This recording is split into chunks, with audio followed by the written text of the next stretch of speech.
Oh, hey, we want to welcome everybody to the Petty Crew Radio Show. I am your boy, Boss Hawk, host of the Petty Crew Radio Show.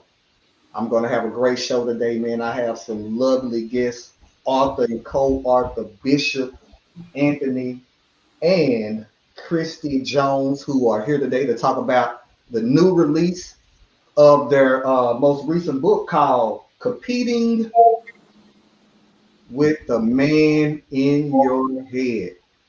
Again, we have a great show lined up for you guys. We have in the building Bishop Anthony Jones and his lovely wife, Kristi Jones. So before we get started, and I say everything I got to say, what we're going to be talking about today, I'm going to give these people an opportunity to introduce themselves. And so what I'm going to do is I'm going to start with Bishop Anthony Jones. Please let everybody know who you are. Hey, everybody. Glad to be on the Petty Crew with my man, Boss Hogg. I am Anthony Jones. I'm the senior pastor at the Worship Center, along with my wife, Christie Jones, down right up under me. I am now the new co-author of this awesome book that we wrote. You know, we just decided to write about our story. I ain't never thought of myself being an author, but hey, you never know what the plan of the Lord is gonna be. And so here I am. We are excited about what's going on, about the book. We're excited about just the movement of God, and we just want to share our story with you guys, and we pray that you enjoy what we put out. Okay. Prophetess Christie Jones. Please let everybody know who you are. How y'all doing out there in radio land and social media land? I am Kristi Jones. My husband is that sexy chocolate brother up there. Just got to be talking to y'all. We are, we're pastors of the Worship Center in Arlington, and I am a co-author as well of our new book, Competing with the Man in Your Head. I hope that we can share something that will help somebody else in their relationship search or relationship journey, as we have went on this journey of love ourselves. So we're excited today to be on the Petty Crew with Boss Hogg, the man, to get deep down off into this story today. So thank y'all for having us as well. Okay, so listen, then, with that being said, for you guys that follow me on my personal page and the Petty Crew page. So here's what we're dealing with right now. I was recently suspended from Facebook. Facebook is literally really cracking down on kind of some of the words you use. And I didn't use any explicit words.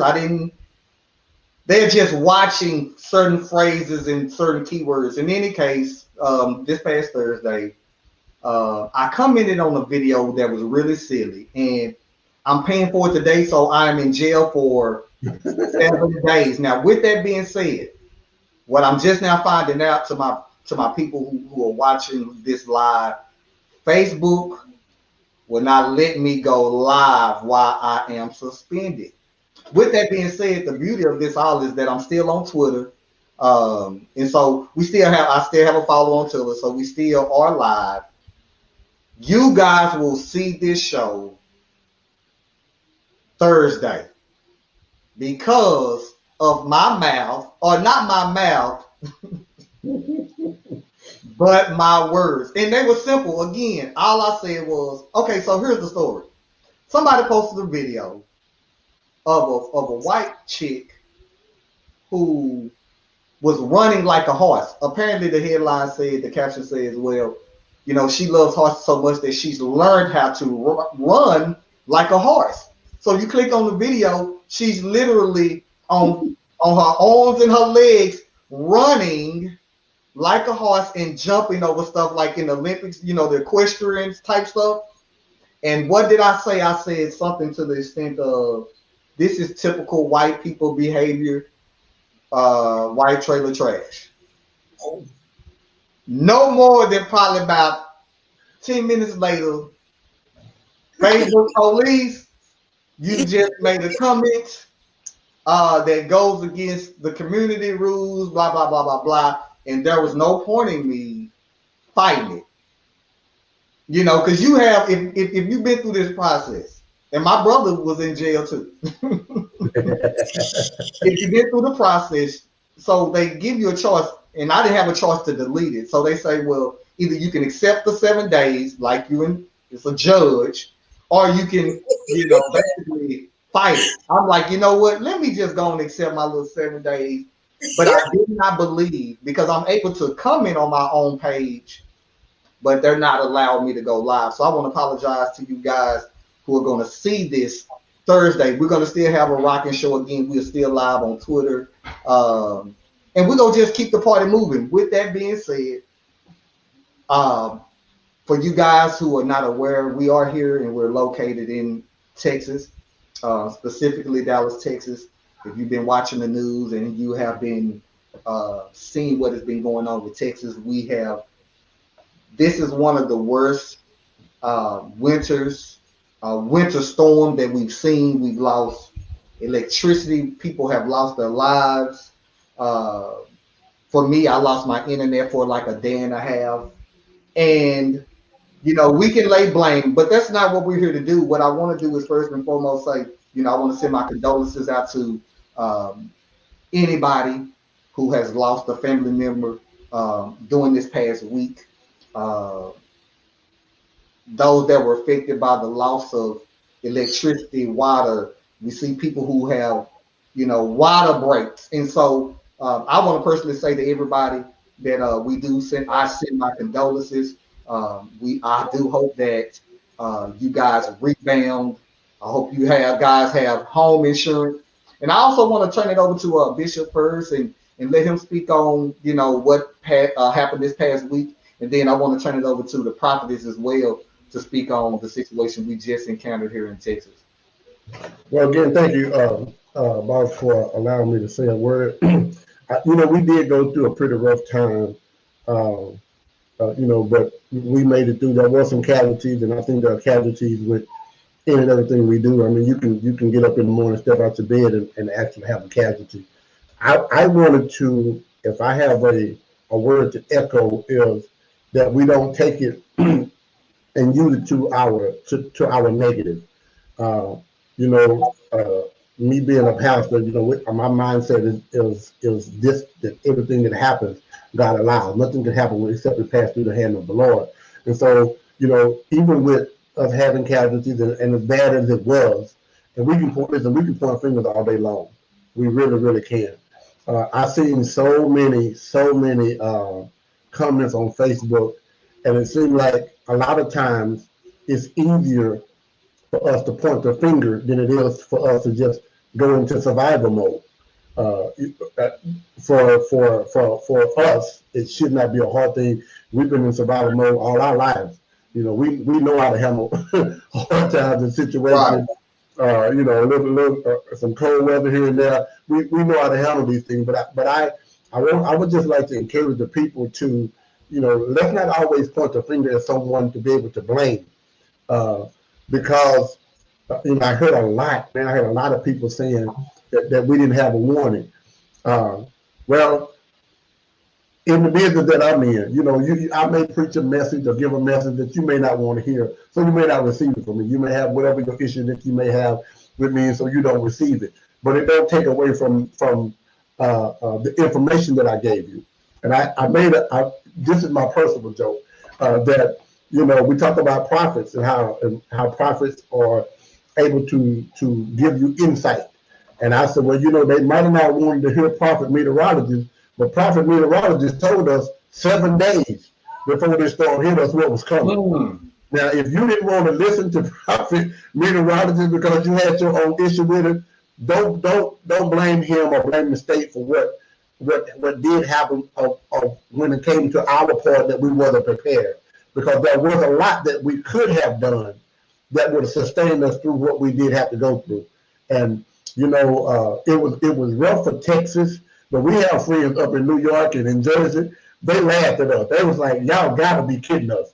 They were like, listen, we've had snow that covered to our door and we had to bar through the inside. They were like, dude, y'all got 4 inches of snow. So, I just like the people demand to just stay positive about it. And again, don't look at the casualties and then be critical, because again, you can step out your bed, man, and your life ends.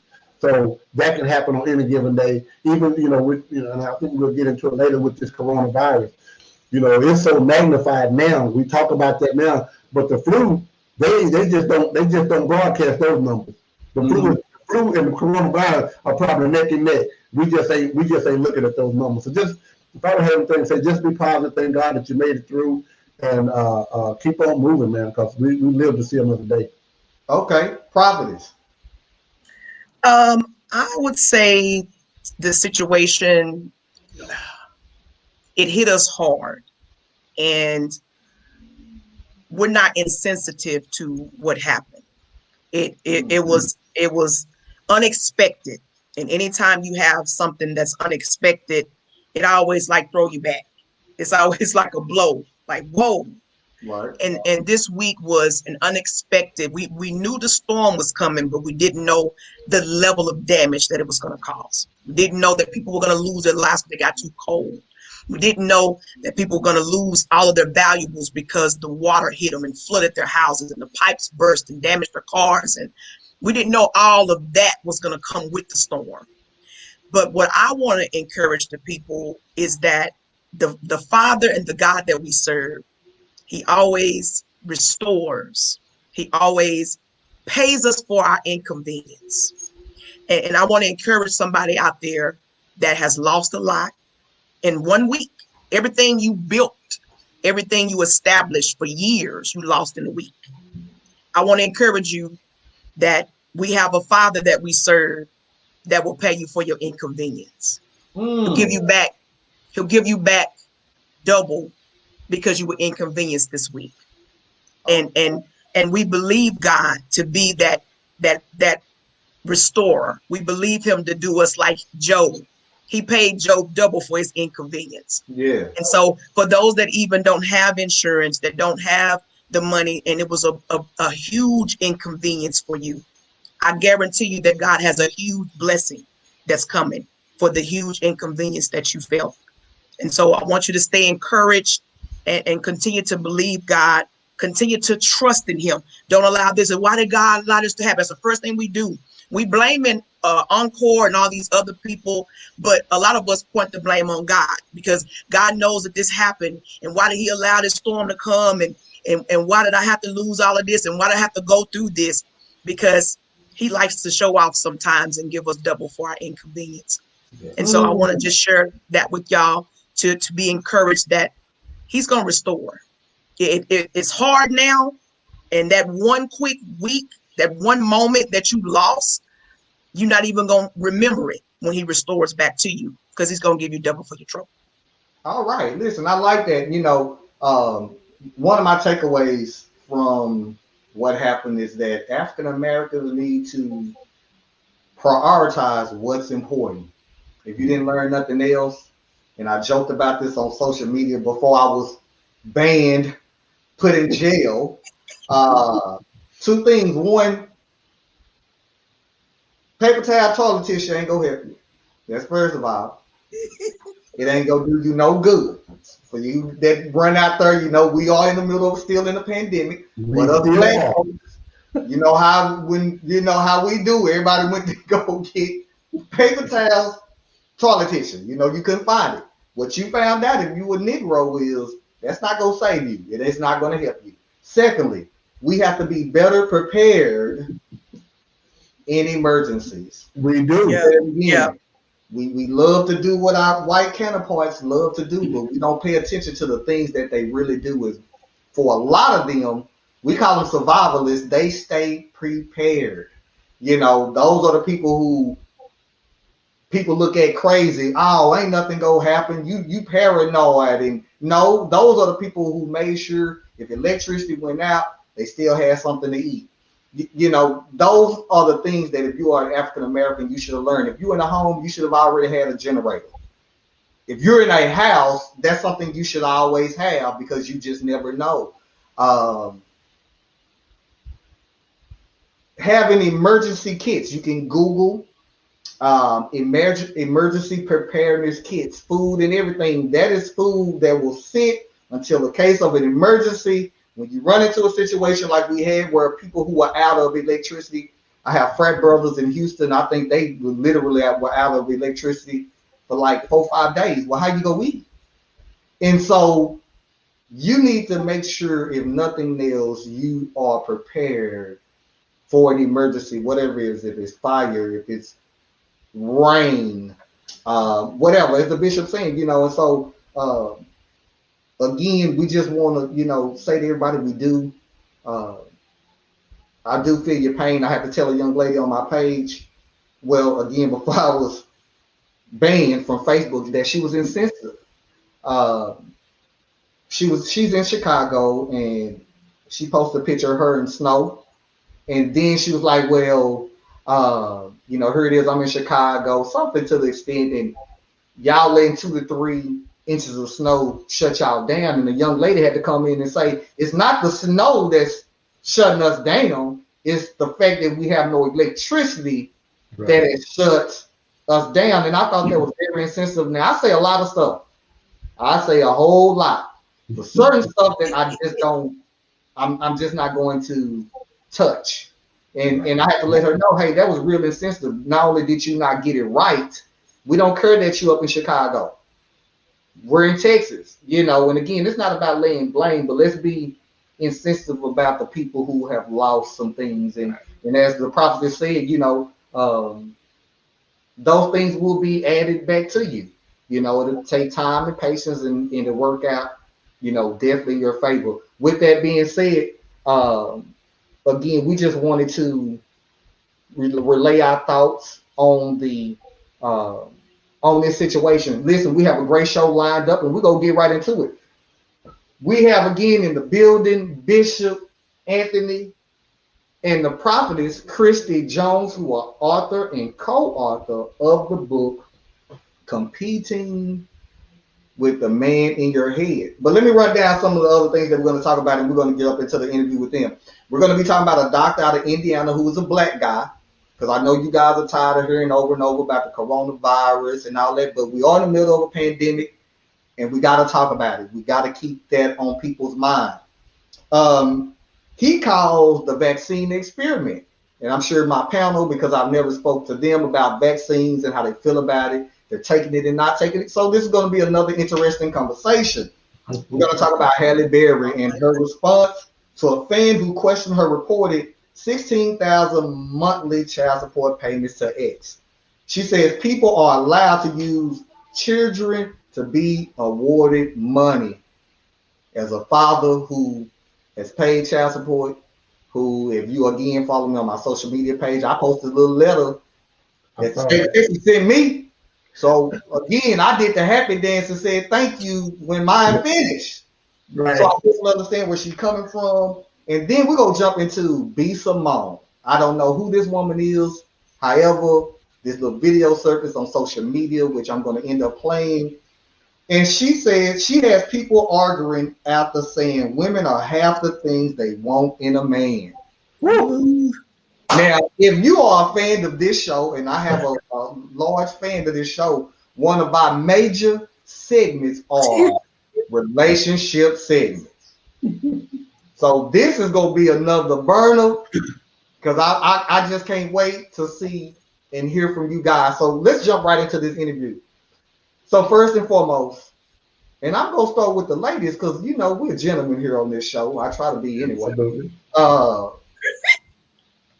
I'm going to start with the prophetess and ask the prophetess who's half co-author of the book, to let me know, or let this audience know, why was this book written? Yeah. All right. So I'll just start with what the book starts with. It starts with our journey.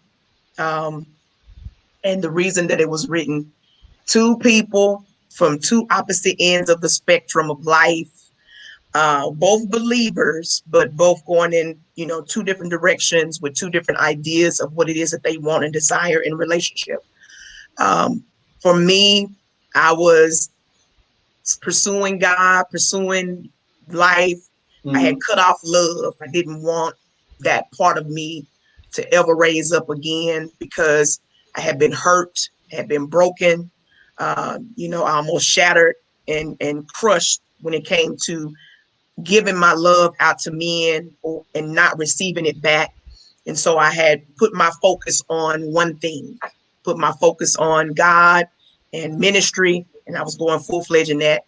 Well, here comes this chocolate brother that just landslides my whole entire life. I didn't fathom that I was going to find love this way. You decide that you want a relationship, you have in your head, okay, I want this fairy tale. I want him to be a certain way. I want him to love me and swoop me out of my feet and be this tall, dark, handsome, good looking, such and such and such. You have this whole picture, women, in your head about how you want love because you see it on TV, you see it in the community, you see it around you, and that's how you want it. Well, he came along and all of that was like crumbled up. And, and we're going to do it the way that God wants it to be done. And so our story is so unique. Our story is so different, but it's still similar when it comes to the way women want to find love and how we want to find love. And that's where the book comes in, because there's so many people out there, especially women, that have this man in their head and they have this idea of love. And the real person that God has for you can be right in front of you, but you can't see him because the man in your head is blocking them. And so that's where this kind of pretty much stemmed from. I know my husband's going to tell some more, but just to give you a highlight overview of how the book came about. Okay. Hey, because I got questions. So come on with the questions. Well, like you said, we had been friends for about 2 years. I literally, but we had been friends because she slid into the friend zone. The first moment I saw her, I was like a dog with the tail. When he sees something, when he spots something, that was me. And we was at church. I seen her at church. We were literally launching a new fellowship, and the speaker was her cousin. And so immediately after the show, and I'm glad I wasn't preaching on that day because I would have been real distracted. That's just how good she looked to me. And so after the service, I asked him about her. And, he kind of shot me down. He was like, oh, man, you ain't ready. That's my cousin. She don't play no games. Well, hey, being the player, at least I thought I was. I ain't half the player I thought I was. Not no more. Right. But you can't give me no challenge. That's what I felt like. That was a challenge. But, long story short, I seen her a couple of more times. And after seeing her a couple more times, we was in a service, spoke a word to her. We had a conversation. And again, we became real good friends because she slid me into the friend zone. Now, most of us fellas, we don't fool with that. Ain't nobody trying to go to the friend zone. My intention was not to be her friend, but I was in a transition in my life where I really didn't like who I was. So I was doing and trying things different. I was asking God to change me, change who I was. With that being said, when she slid me into the friend zone, I didn't react. I said, well, at least I'm still close enough to her. And so I continued on with what my mission was. My mission was she was the prize and I wanted the prize for myself. And I would just drop little nuggets, man. I bought her something real nice for, I think it might have been Christmas.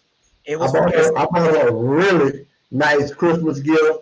I used to always, talk to her, make sure, that, try to take her to movies. I did everything that I could in the friend zone. But again, I occupied a lot of her time because as long as I was with her, I was good. You know how perception is. People see you together, and you know how the church is. And they go automatically think y'all together. Yeah.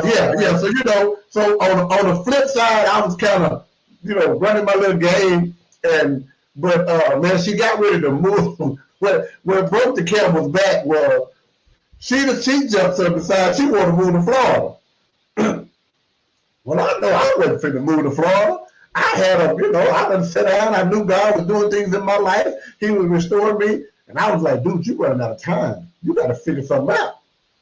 And I shot her a text. I know it was a cop out. Say what you will to me, but I ended up with her. But I shot her a text about 3 days before she was moving to Florida. And I really didn't get the response that I wanted because she went anyway. but this is what I always heard this. My mama told me a long time ago, she said, if you can see yourself with it, you can have it. And then the concept of the letter in the bottle. If you throw it, like if it's worth it, you let it go, and if it's really good to come back.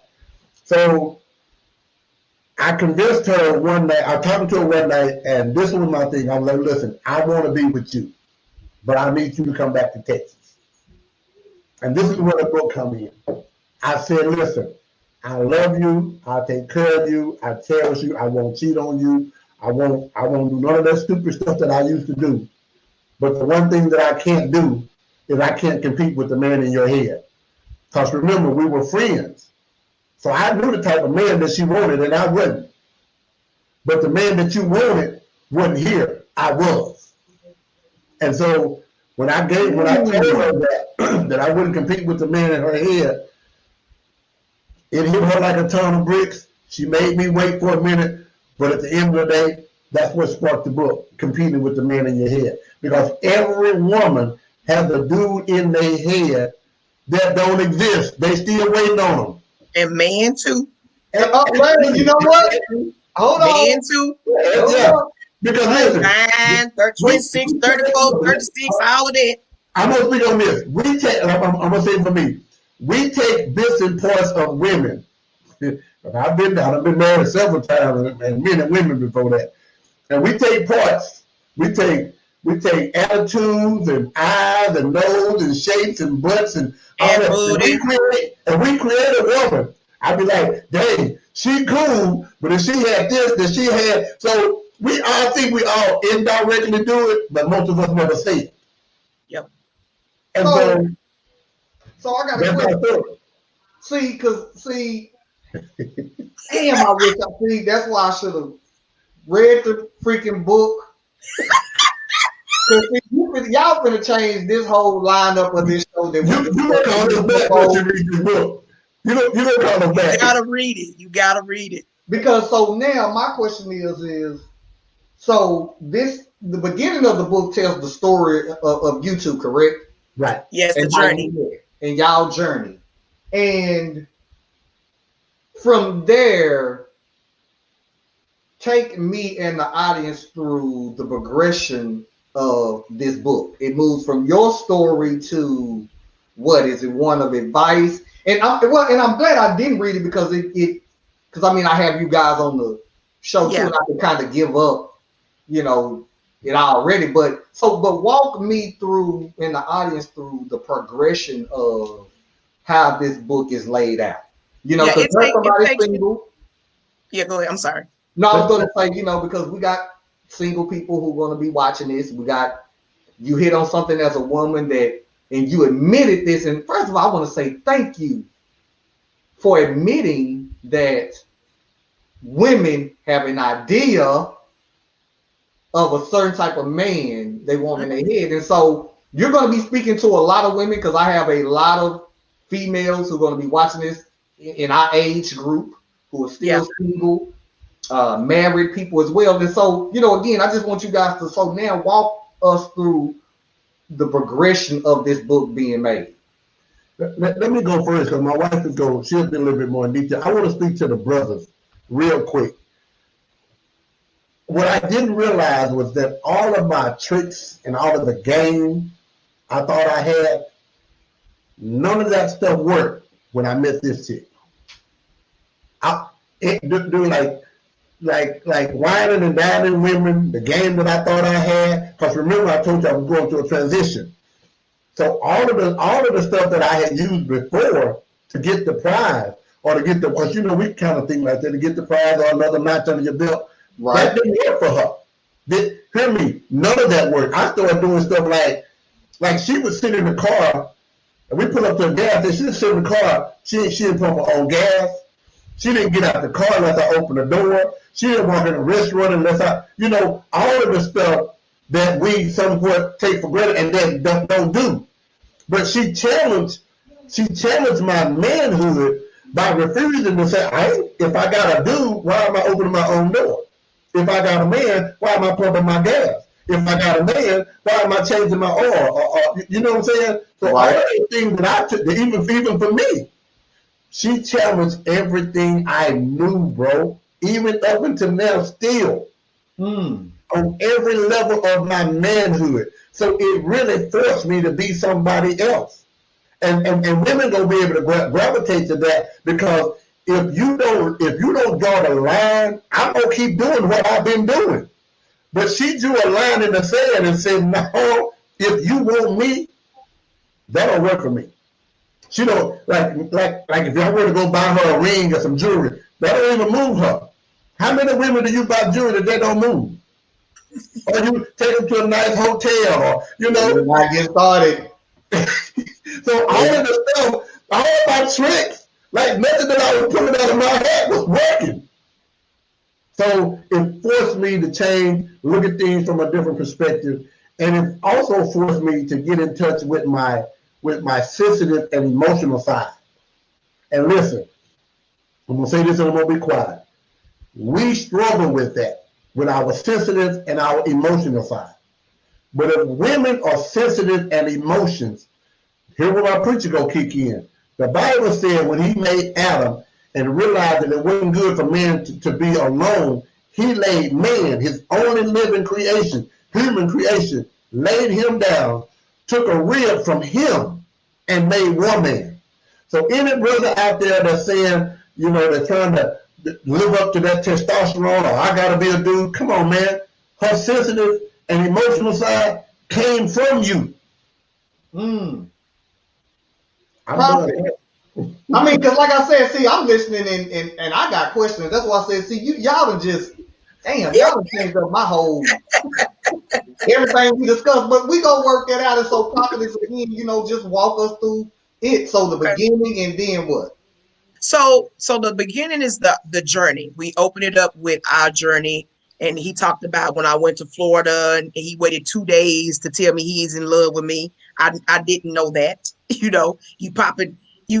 sending me a text message, first of all, a text message that you were in love with me. I don't like rejection, man. And I'm like, what? Okay, so we take people through that, and then we break down the journey through the book. It's not just the beginning, but we have one chapter in there talks about the Mr. and Mrs. Right list.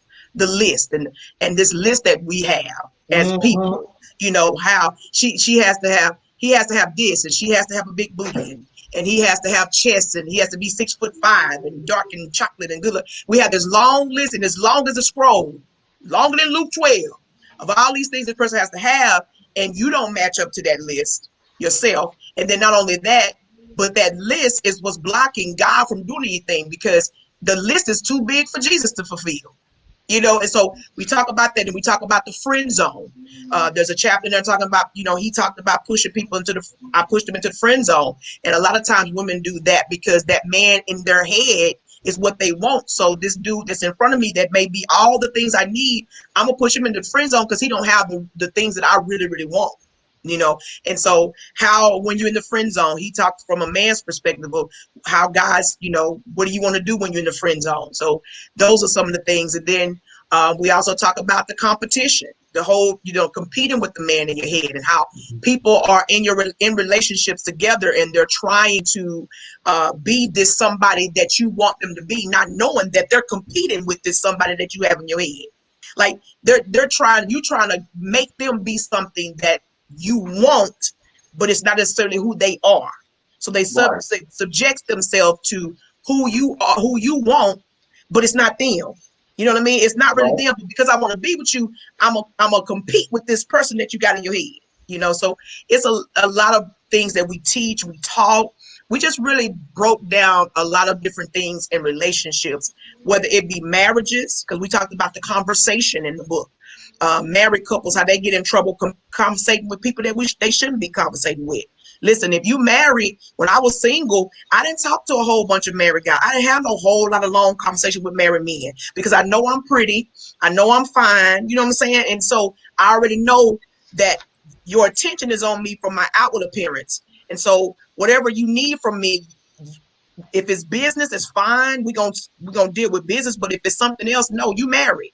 And so some of us get entrapped and engulfed in conversations that in the beginning you weren't intended to be entrapped with that person, but now because you've conversated with them so much and your conversation started leading to other things, now you in a whole nother adultery situation. You know, you in an entanglement. You know, you got a whole bunch of stuff going on Right. from a conversation.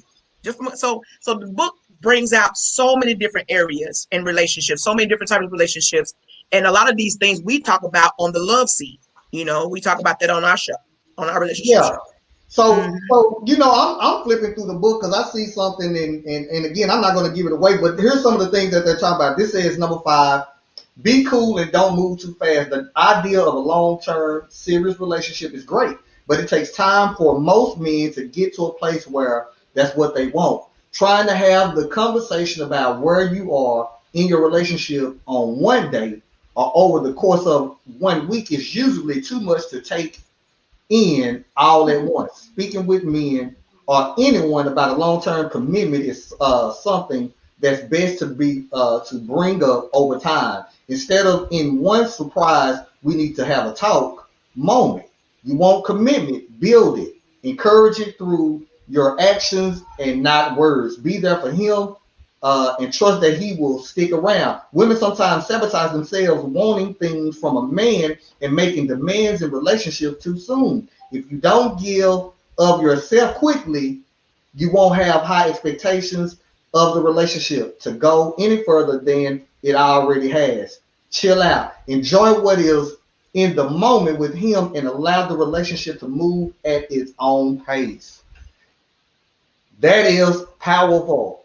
And again, this is the book that they're talking about. Again, I have with me author and co-author Anthony and Kristi Jones, Competing with the Man in Your Head. My mind now is all over the place because I can agree. Damn, see, listen, I gotta have y'all a little bit more because it is not too often, and I just said this the other day on my social media page again before I was blocked, I think Wednesday or early Thursday, that what I realized, because we're going to talk about the B. Simone, because see, all this plays into all of this, and so this is why you guys really need to get this book, is because that's just one nugget that was dropped, and it's actually true. Some people tell you out the bat, hey, this is what I want, blah, blah, blah, blah, blah. And for a lot of men, you know, it's hard to kind of take in, as people like to say, process. My process is different than, now me, I'm one of those, I'm a little bit different. I need to know what it is off the gate. Now, I ain't saying beat me upside the head with it, but at my age as an adult, I need to know where you are. And there's nothing wrong with speaking, because, you know, conversations and talking will kind of show you where people are, if they're lying, if they, you know, tell the truth, just being honest. I see something there where it's talking about communication. And so what I want to hit on is the prophetess said women have an idea of this man. Bishop said, I was thrown in the friend zone, and I spoke and listened. Somebody told me the other day, man, you act like that Kevin Samuel dude. You talk like, I said, no, Kevin Samuel is me. I'm 12 years in it. I've already been there and done what he's talking about, because I believe that is true. I've said it a million times. Women, that's why it's funny that we're having this conversation, because I've said it on social media over the years. I believe in psychology, and I've said it being funny as hell. You know, I got a smart mouth on social media. Instead of you friend zoning that guy that you don't like because you're not attracted to him, why don't you flip it and friend zone the dude that you're attracted to and give the guy that you're really not attracted to the opportunity? That way, you can talk to the God that was really going to dog you about how good your relationship is. I know that's hard because I said that quick.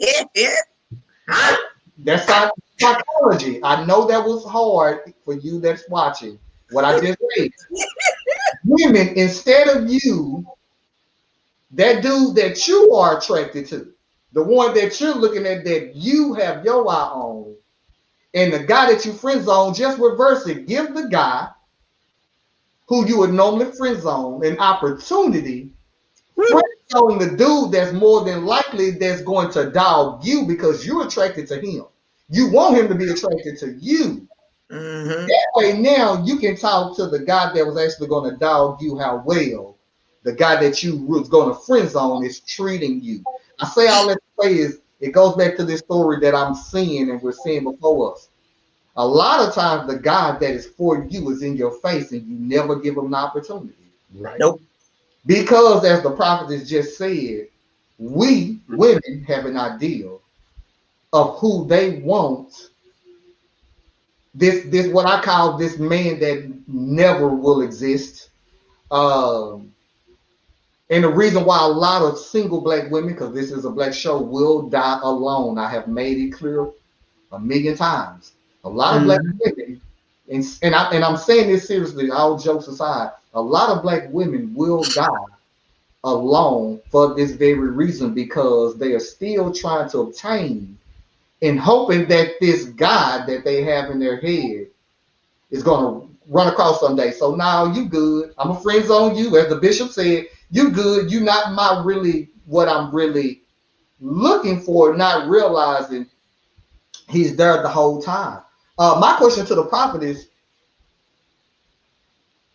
what was your, because I'm sure as a woman, you were now in conflict of the idea of what I want versus who's before me. So what was the struggle and the fight? Because I'm sure there had to be a fight within who you are in saying, okay, am I fighting with what I want versus this guy who's presented himself to me and they're not my ideal? How was that struggle? Where did you just have to say, damn, I gotta let it go? All of that you just said. But no, I have been single for 10 years. I previously was married once. I was previously married once.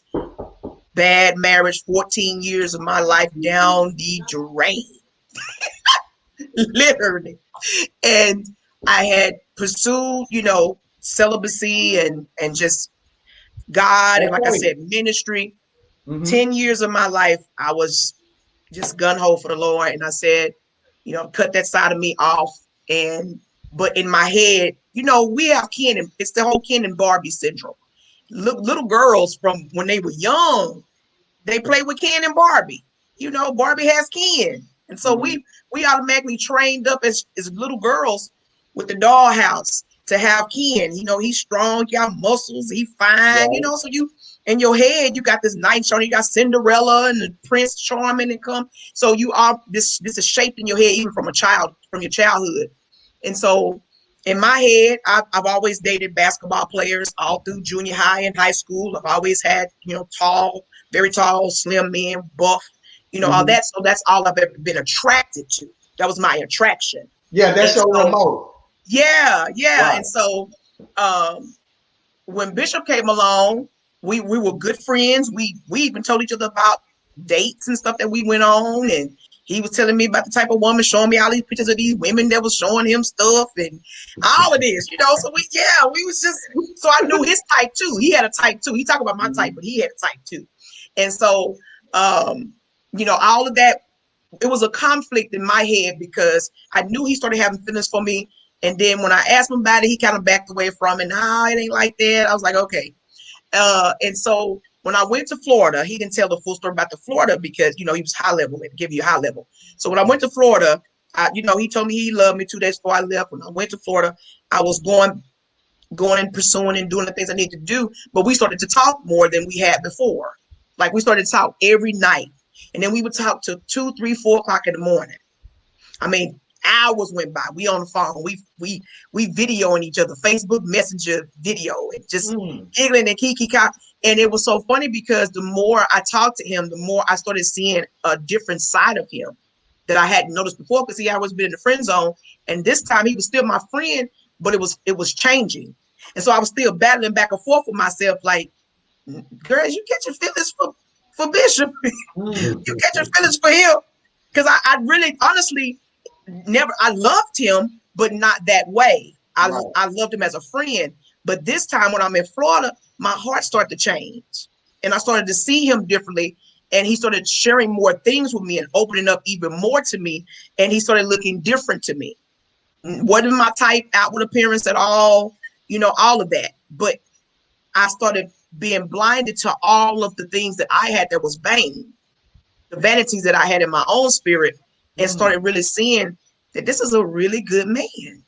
Gotcha. He has a big heart, and so I'm wrestling with, girl, you better stop that, because people gonna talk about you. You talking about you like Bishop, don't. And he in Texas anyway. You in Florida. You ain't gonna go back to Texas. So I was struggling and wrestling with, okay, I was catching feelings for him. I'm not gonna tell him, and then I'm not going back because I already moved. So all of that was going on. But then what got me was when he told, it was like a slap in my face when he said, Kristi, I love you. And I promised to be there. He said, I want you to come back to Texas. He said, but I can't and I will not compete with the man that's in your head.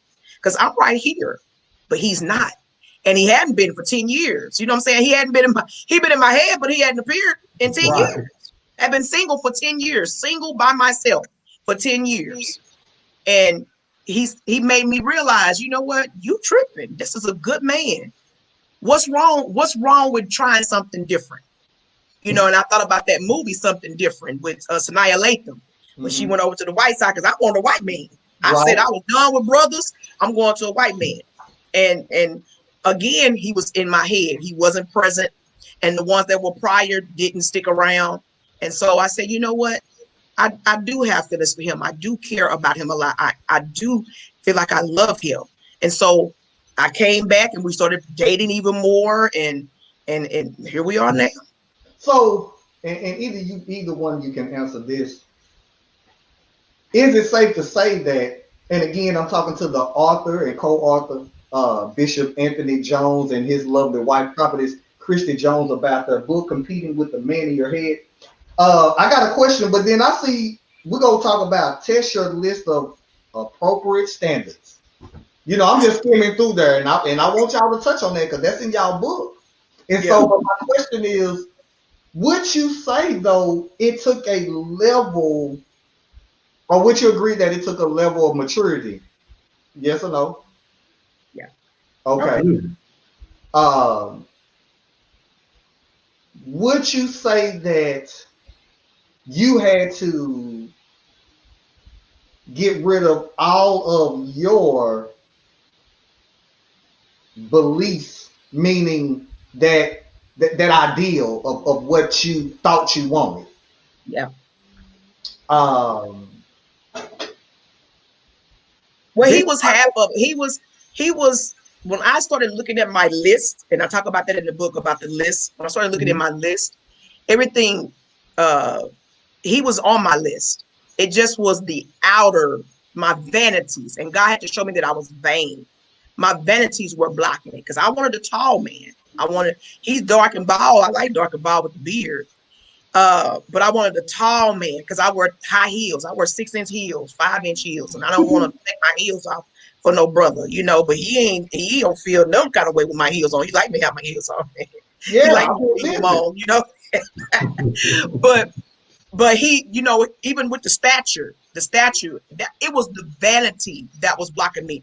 Good heart, giving, family man, loving, caring. The biggest thing with me was the vanities that I had, and then I didn't want to marry a pastor because my hurts also blocked me. See, some women have that competing with the man in the head because they've been hurt by a certain type of man, so they don't want that man anymore.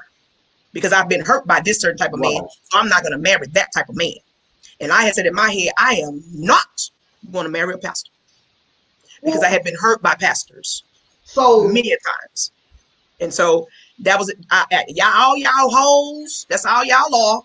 You know, Oh. in my head, that's what I was saying. All pastors are hoes. They got all them women chasing after with no drawers on in the church, shouting all over the place. You know, so I am on, and I'm gonna be up here in the front row looking at you while you want my man. You coming to the church for my man. You know, I've seen it all. And so I said, oh, I don't want to be a part of that. Because no.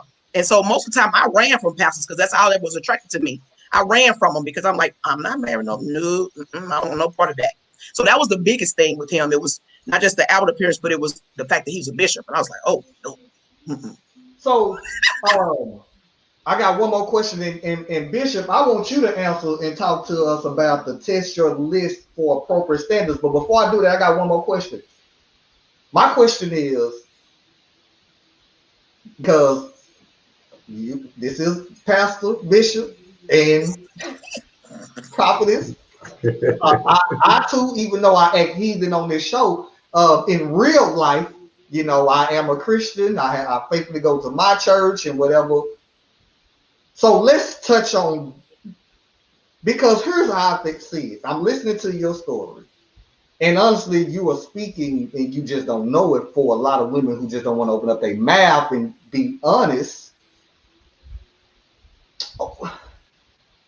Are you really walking a Christian life? And this is just one aspect, and it's multiple in this life. You know, the Christian walk. Are you truly really,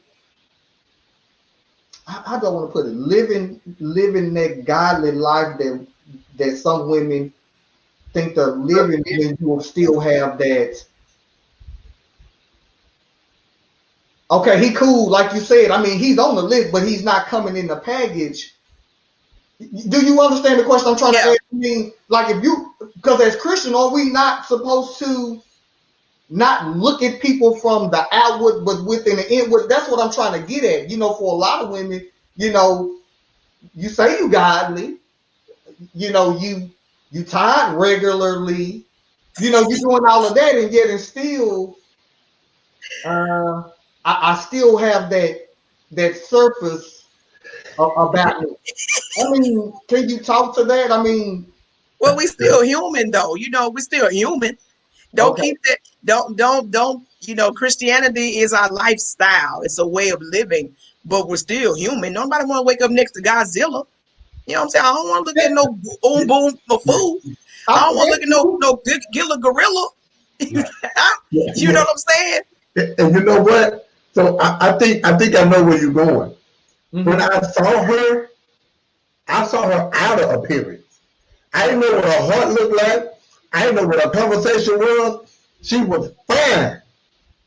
But you see what I'm saying? So a lot of us don't want to deal with that. I looked at everything on the outside. I didn't know what was on the inside. I was attracted to what I saw. We are attracted. We are physically attracted to one another before anything else. You know, I ain't want to make love to her mind. I don't know what's in her head. I want to make love to her body. As a preacher, they say what they will, man. They keep me at church, they want to, but I was attracted to her body because I didn't know nothing else. So that's what I saw. Mm-hmm.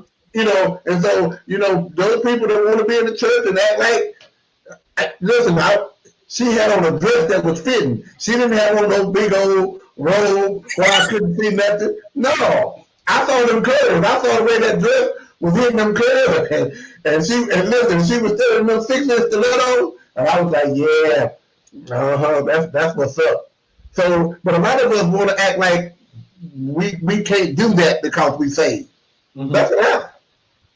Right. Gotcha. So I mean, and I do agree for Prophetess. We are human. I say it all the time. You know, I tell people all the time, I'm not gonna fit the mold of the regular everyday Christian, because I'm just not, because I'm not gonna always walk in the church with a bow tie and suit. That's just really not my thing. I dress up when I get ready. I speak when how I speak, just depending on the circle I'm in. I don't mind saying that every day I wake up, my mind is not stayed on Jesus. That would be a lie. It's not going to happen. It's not. I'm not. If you ask me how I'm doing, I'm not going to say I'm sanctified and filled with the Holy Spirit. That is not. If we be honest, either. And so, so I understand that we are human. It's just that, first of all, I want to commend you for shattering or beating the man in your head and eliminating because the truth is that at least, and that's why I asked you about the fight, because I'm sure, because I know we have struggles every day. Let's be real. We can act like every day is always good, but our mind is always forever going. There's always something going on. And so, that's why I said I commend you for at least fighting and winning against that and competing. As the bishop said, I'm not going to compete with the man in your head. I'm here. I'm just not, like I've said on social media. A lot of these men, because I have more women, so I talk to women like that because I have more women on my page. I say all the time, a lot of these men, and what you need is not going to come in the package you think it's supposed to come in. And that's where we're losing as African Americans. That's the reason why, we got the highest divorce rate. Yeah. We got the biggest financial issues and because again, we're competing and I don't want to make it one-sided. Yep. Men do it too.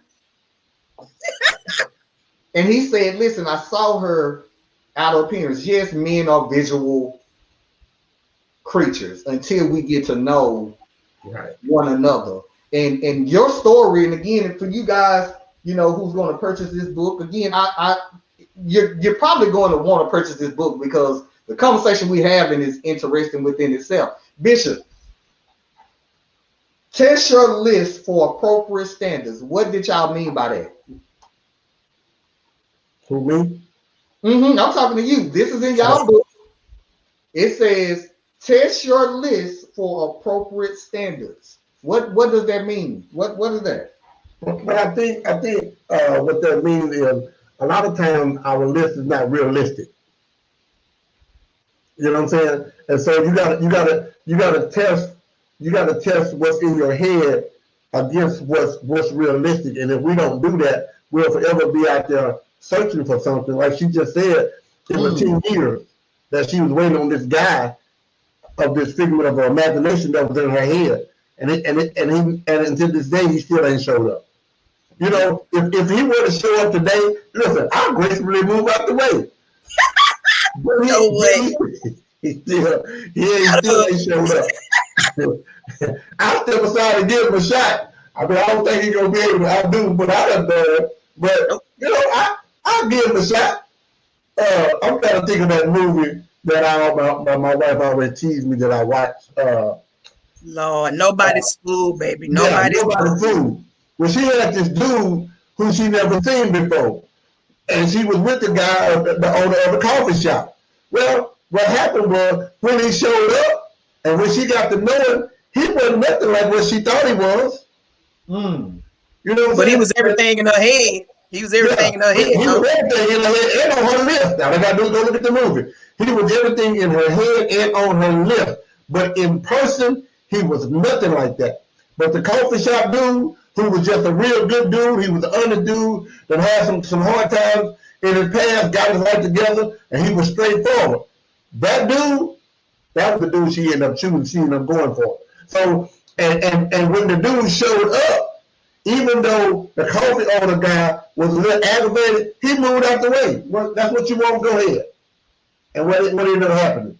She ended up coming out to the cabin, all out there in the rain, playing music, getting the heart wet. So man, sometimes you just gotta go with what's real, man. And I think that's where we at. Prophetess, you want to weigh in on it? Well, yeah, it's okay to have standards. That's what we were saying in the book. It's okay to have certain standards because certain standards we need in order to make sure that we are loved the right way that we're supposed to be loved. But make sure that they're appropriate. Don't have something that's just so drastic. I think sometimes some of that stuff you have to learn that it can come along with the person that you're falling in love with. It may not necessarily be something that they have up front, but it may be something that you are inspiring to have or do or dream, and that person can come along and help you with that. So what we were saying is it was okay to have standards, but make sure that they're in the appropriate way. Make sure they, that they meet a requirement of yours that's going to be life changing, not something that you just, oh, I want him to be a millionaire. Now, come on now. Some of y'all, if you want a black millionaire, you probably gonna be, single for another 30, 40 years then, because you know what I'm saying? Come on now. It's not a whole lot. I mean, it's a lot of us rising up, but my man got to be a multi-millionaire. Well, okay, wait in line and see how long you're going to be in that line. So make your stand. It's okay to have standards, but make them appropriate. Right. Make them realistic, not something that's, let me weigh in on this. I think we're going to get to this in a minute with the B. Simone. You're asking for a guy. Yeah, you're asking for a guy to be a millionaire, but your credit score is a 410. Really? You can't even manage $100, let alone come on, man. Listen, you go. I have a saying. Listen, hit dogs go holler, and so you throwing some rocks, and it's gonna hit somebody. But again, you guys, y'all gotta get this book. They are colorful like me. Competing with the man in your head. I got my copy. Matter of fact, I'm gonna start reading it today because I'm looking through it. And like I said, I can pick different nuggets out of it. Be mindful of his face. That was test your standards. I mean, I can just flip through here. Just because I am a friend doesn't mean you can use me or be careless with my heart.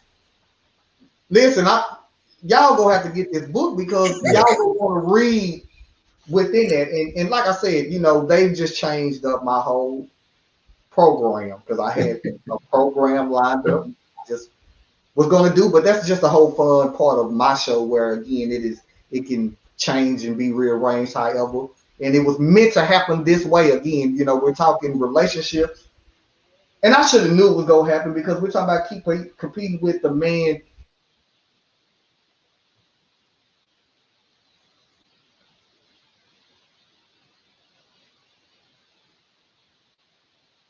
Am I froze?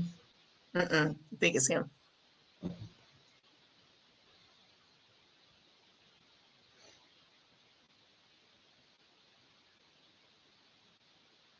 Yeah, no.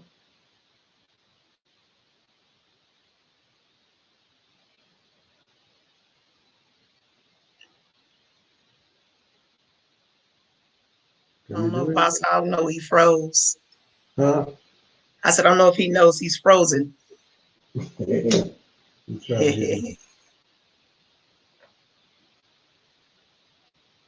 Station identification.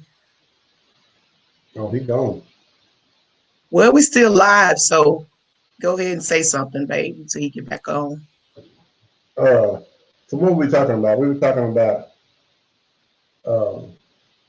the list was one of the things that he kind of brought up more of about, having that list. And I guess that's going to go into the young lady that she said, we want this, we want that, we want. Right. I think we just got to be more realistic about the things that we're asking for. I think, I know what we were at. We were talking about, you want him to be a millionaire and, you work at McDonald's and your credit is bad. Well, what you gonna do with a millionaire? I mean, how you guys are gonna balance or benefit one another? And you like to spend a whole lot of money and don't like the budget. And on the flip side, he has his business together. We're asking for things that we want that we don't even have in place ourselves. And it's interesting, as we get into that part of the show, because I had a lady tell me, I think about a year before I ever even met you, and what she said, and my credit wasn't bad. I mean, I had a couple of credit cards, but basically she told me, she said, pay your credit cards up, get your credit right, so that when you meet this queen, you'll be in a better position.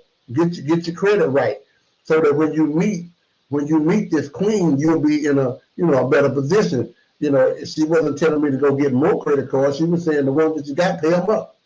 Right. Pay them up. Work on your credit. Get your stuff together so that when you meet her, you can embrace her and bring her into something instead of just debt and a bad attitude. I don't think that a lot of people, and that's really good too, because I don't think a lot of people even we miss that part about the preparation for a mate. Or even what we're ready for, we think we're ready for, we're really not ready for. What we asking for, we not really ready for what we asking, because when it come along, we don't know how to handle it. But I think that the preparation piece of it is really key in a relationship. When you're pursuing marriage or you're pursuing a true relationship that's meaningful, are you really prepared for it? Are you really prepared? Like you talk about something on on our show about the getting ready for dating. Are you financially able to date? I don't think we prepare. I think we miss the preparation piece of having a relationship or getting ready to build a relationship, because it takes preparation to build a relationship, not even just a marriage, but to build a relationship. I think people miss the dating part of a relationship. In the dating segment of the relationship is, if you're not able to take me out to get a steak, some potatoes, and some steamed vegetables on the side. If your budget is McDonald's, you ain't in a position to date. If you can't take me out and spend $60 or $70 and yet your bills be paid, you're not in a position to date. If you don't have your own place or be working toward that, where do we go when we get through with the day? We go drive up at the party? We can go over there and sit down with your mama on the couch. See, yeah. Well, I don't think, like you just said, our preparation for dating and getting ourselves in a position to really date, because I think at our age and people that are at our age that either been divorced and back out in the dating field, I'm sorry, at 40 plus, we're dating with a purpose. I ain't just with you to give you some, you give me some, and make each other total care. That ain't what we're looking for no more. We don't have enough of that. We're looking for a life partner, somebody that I can live and build the second part of my life with. And so I think hey, I am back. Hey, y'all didn't hear none of that, did you? No, we've been talking. Listen, I thank y'all so much, first of all, for continuing the show. Bishop, y'all have y'all own show. Y'all know how it go. Yeah. Damn Wi-Fi cut off. And so, you know how that is, it cut off and come back on. But y'all didn't hear me go off or nothing, did you? No, we didn't hear that. No. Woo, thank you, because I was so pissed. I'm like, what in the hell is going on? So the little Wi-Fi was off. That's all right. We kept it rolling. Yeah, thank you. I love y'all. I appreciate that. So what did I miss? What y'all talking about? We were actually talking about the preparation for dating. And like I said, I think this is going to roll over into another segment, is how a lot of times, this is what I believe. And I had a lady tell me this one time about a year before I met my wife, to get my credit together, get my bills together. Because, listen, a lot of people who are out here dating are not prepared to date. And they shouldn't. Because if you can't go in your own car to pick up a woman, take her to a movie, or meet her, maybe we'll just meet on the first couple of dates, pay for a meal, $60 or $70, and your bills be paid, you don't need to be dating. If you gotta take her to McDonald's, you ain't in no place to be dating. If you ain't got nowhere to take her once y'all get through with the meal, we ain't gonna go out and sit on the couch with mama over in the lazy boy, in the living room. You ain't in no position to be dating. So a lot of us need to just get ourselves together so that we can be in a position to date. And I'm gonna say this before I was done, because at our age, if you 40 plus, I'm sorry, the toes curling and the blowing of the mind. Listen, we done with that. We don't have enough of that. We don't have no more. We're looking for a life partner. We're looking for somebody to spend the second part of our life with. And listen, you got to get your stuff together if you want somebody to come into agreement with you for that. You gotta be prepared for a relationship, whether it be something you want to be serious about or whether it be a marriage. There has to be some preparation prior, and I think that goes to what you were talking about with the show. Okay, I got something to say. I agree. Ooh, this is a tough one. Because I've seen on social media something similar to what the bishop was saying about being prepared. If you're not together or have it together, if you can't do this, you can't do that. In a nutshell, then you shouldn't be dating. Now, I typically see this from women.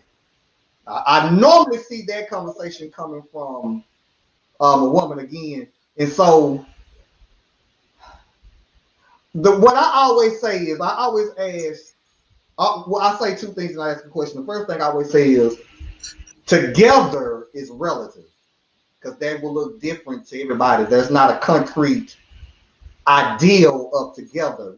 You don't. That would be relative. It's almost like somebody saying, I need a good woman, a good man. That would be relative, because good looks different to everybody. It's just not power. So my first comment is to when I hear the together thing is that's relative, and that's gonna look different to everybody. But then I always ask, well, if together is relative,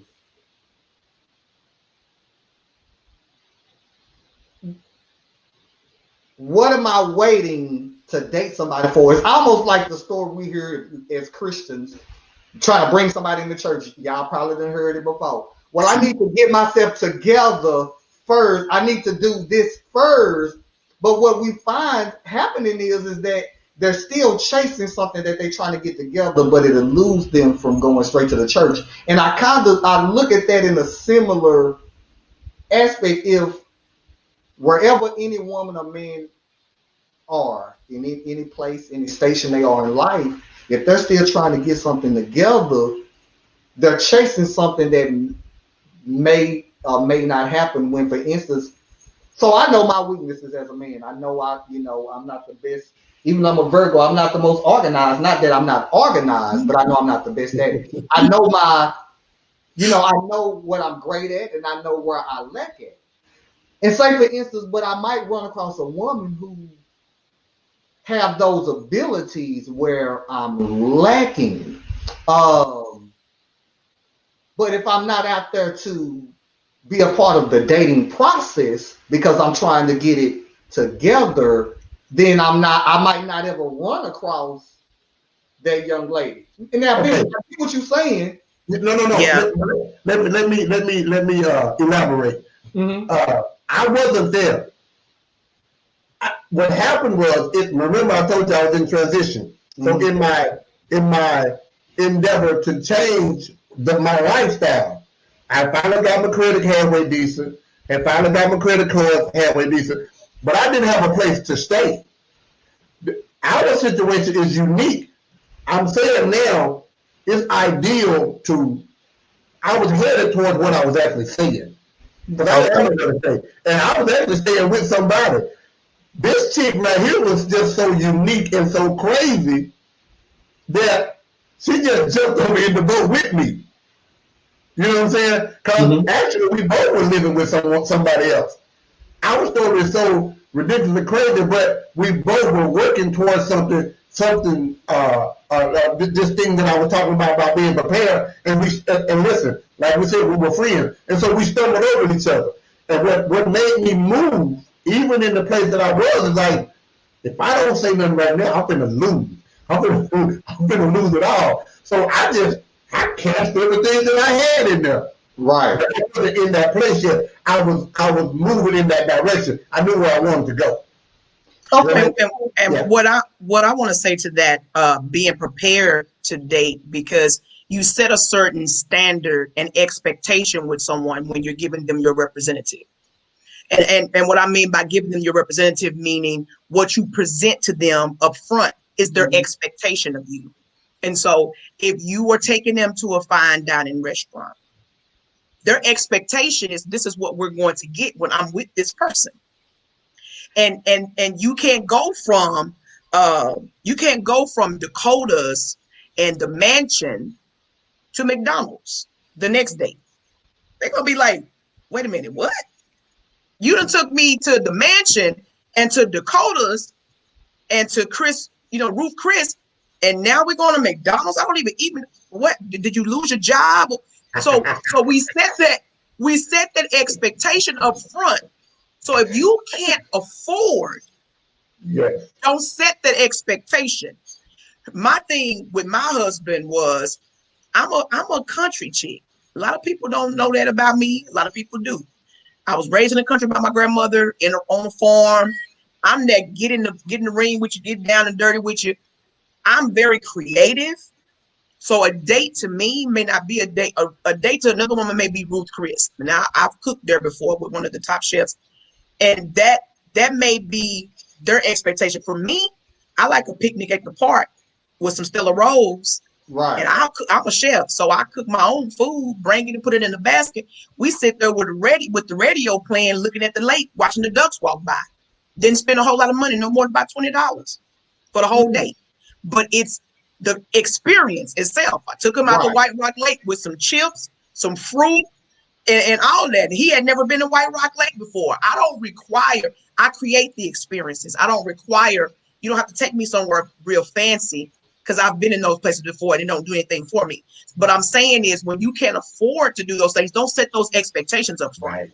Right. Because you create something worse for yourself. Then you can't go pay your bills because you create this expectation. You got to keep it with this woman.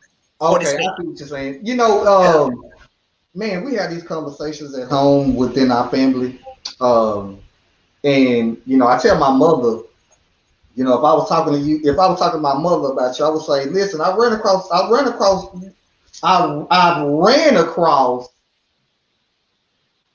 one of the few. I told my mama, you know, they don't make them like they used to. I would have to put you in that category of they don't make them like they used to. You know what I'm saying? You will be wanting the next time, you know, a brother run across somebody like that. And so I get where both of you guys coming from. It's just for me, you know, I tell people, and a lot of times the narrative of a man, because it's typically coming from a man. I mean, a woman talking to a man about, you know, before you start dating, you know, you need to make sure you got your shit together and all that.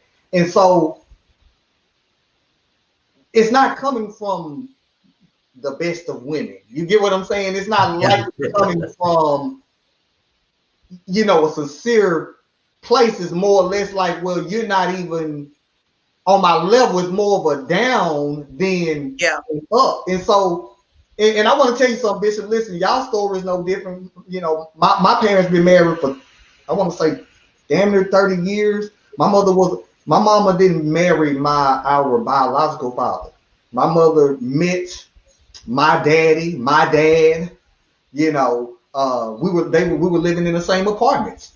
My dad is an East Texas country boy. He was living with his cousin.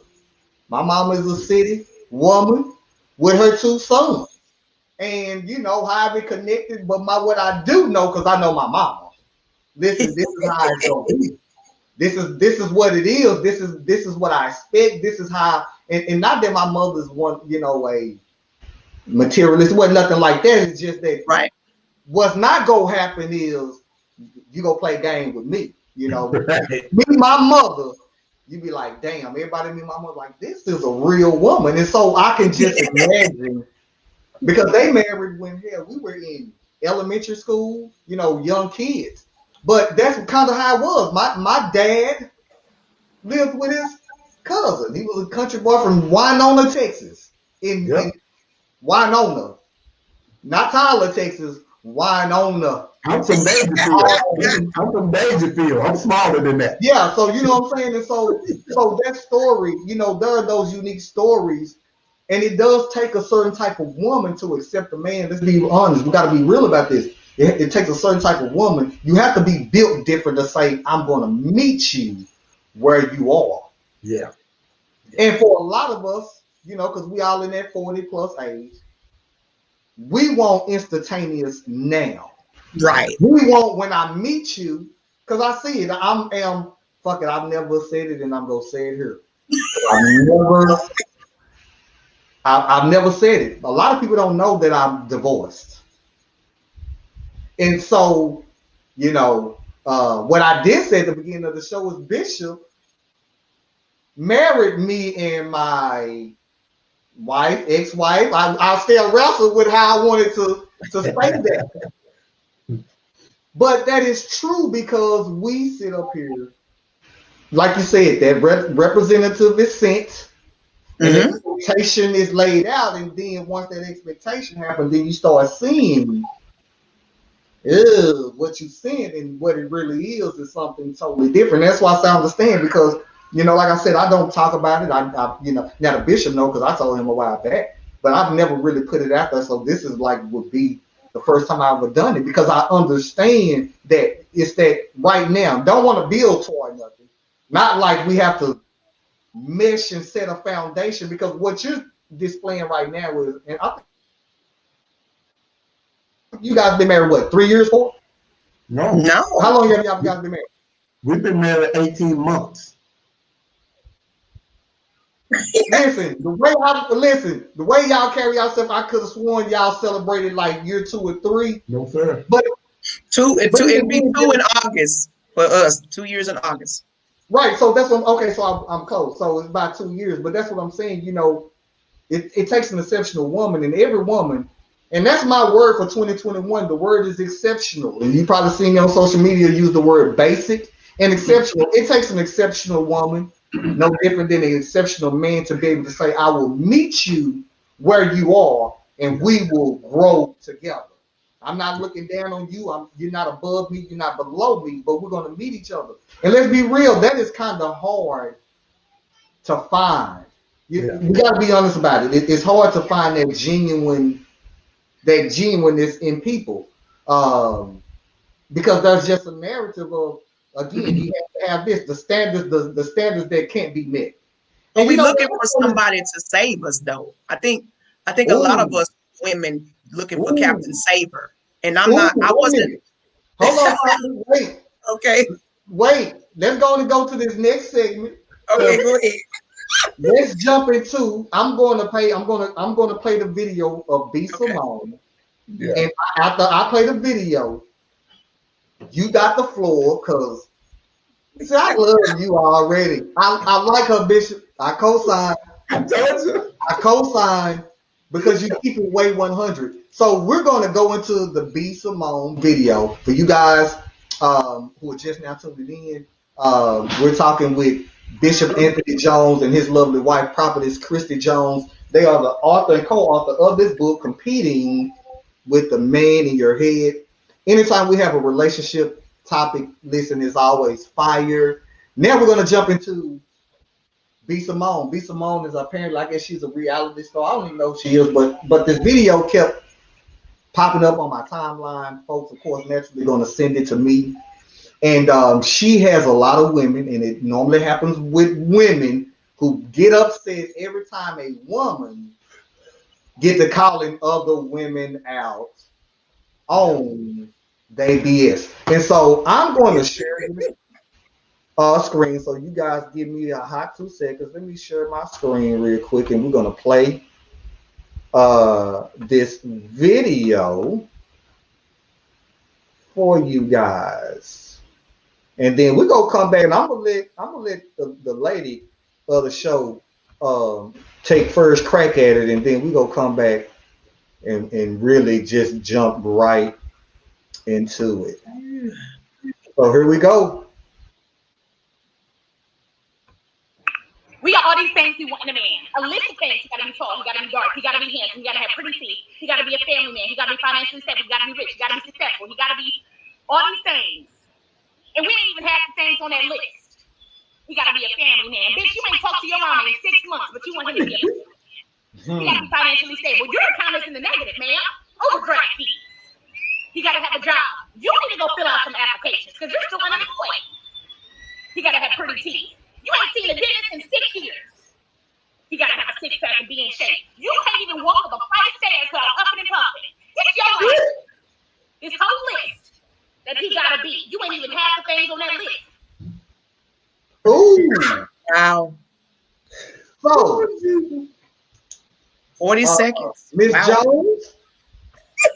Let's go back to Captain Save and you got it. Yeah, I think that, wow, yeah, she said a lot in them 40 seconds. But bottom line is we as women want a Captain Saver. You know, we want somebody to come and save us out of the situation that we in. Again, it's a damsel in distress, that whole Cinderella syndrome, that you know, he's supposed to come and, you know, I've heard women, he's supposed to complete me. He's supposed to, you know, add to me. And that's wonderful for him to add to you. But what about you adding to him? You know, my thing was, I was already in a situation that was there prior to him getting there. So why should I hold him responsible to take me out of that situation when I brought it and made it myself? Why should I get him to carry me and fix the situation that I damaged, that I caused? It's a level of responsibility that we have as women, as she's saying, to be held accountable for our own actions and not hold a man responsible to save us. They're not supposed to save us. We're supposed to add to them. As a matter of fact, he that finds a wife finds a good thing and obtains favor with the Lord. So when he finds me, he finds favor. And that's why his life is pushed to another level. That's why his life is changed. That's why his life is accelerated, because he found me. Not vice versa. I'm trying to find him so he can fix me, or he can help me, and he can advance me. And I think that that's our biggest problem as women. We need to step back and say, okay, know who I am and know that there's value to me, but also understand that if I'm not in a good place, it's not his responsibility to put me in one. Okay, so I got a question, then I'm gonna turn it over to Bishop, and I want to hear his thoughts on this video. I've seen women on social media literally say, if he watches you struggle, he ain't for you, sis. Wow. I've literally seen that statement to what you're saying, Prophetess, of this ideal, like you said, that the list that B. Simone is talking about, he has to be all this. And I ask women this question: listen, everything you're asking of me, do you give? You'll be surprised how many women go silent. You want all of that from me, but then when I ask you, well, are you at least the basic in which what you asking me? Or do you do that? Or are you he got to be loving, he has to be patient and this and so I say, well, are you patient? Well, you can't ask him to be something that you're not. And that's basically what B. Simone is saying. You want this, but then you do this, and I see it all the time. Of the B. Simone conversation. And like I said, man, she got back that little 42 seconds. Yes, seconds. You know, got women, and that's why I made the status on my own page. And when I realized, I said, you know what? It ain't just me when I'm posting, questioning and putting a mirror to women. It ain't just me that's the bad guy. It's anybody who questions the accountability. You get what I'm saying? You know, hey, you're bigger and better than WAP. You got a lot more to offer, and I just do it in a sarcastic way. But it's the same thing. I'm never really downing women, but just saying, hey, you know, damn, you're a little bit deeper than an ass picture. I remember I posted this is before we were friends, Miss Jones. I posted a picture that was like F the ass picture. You know, what book are you reading? Oh my God! When I say they coming out of the woodworks and they pissed off, I created a status that said, you know, you'll see 3 things on social media from a woman: either she's selling ass, she's showing ass, or she was something else. And when I say they coming, and I'm being honest, because let's be real, if you're on social media, I'm on all social media platforms. I see it all. I'm just not talking about women on Facebook. I'm on Twitter. I've been on there. Matter of fact, I've been on Twitter just as long as I've been on Facebook. So I'm going on like 12 years on Twitter. I see it everywhere. Instagram, and it's true. Either they showing ass, meaning the pictures and the poses. They either selling it. They're not saying that they selling it, but you're posting it and you're advertising something. Let's be real about it. Your Instagram models. And it was something else, but I realized after watching B. Simone, I said, you know what? It ain't just me. It ain't just Kevin Samuel. It's anybody who challenges a woman's ideal of relationships. You get what I'm saying? All of that. Bishop, now I want to hear from you because I think in our messenger you was like she telling the truth way before the show. Yeah. So what are your thoughts on the video? Well, again, she is telling the truth, and my wife is.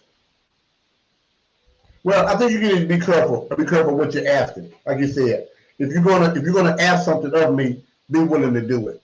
Here's the unique thing about my wife, and the reason that I think she's from a whole other planet. She does things completely opposite of anything that I ever known. She does things that I saw on TV, like on a sitcom, of how the perfect wife would be. And I promise you, I'm not making this up. I'm not making this up. This is why my wife makes me better.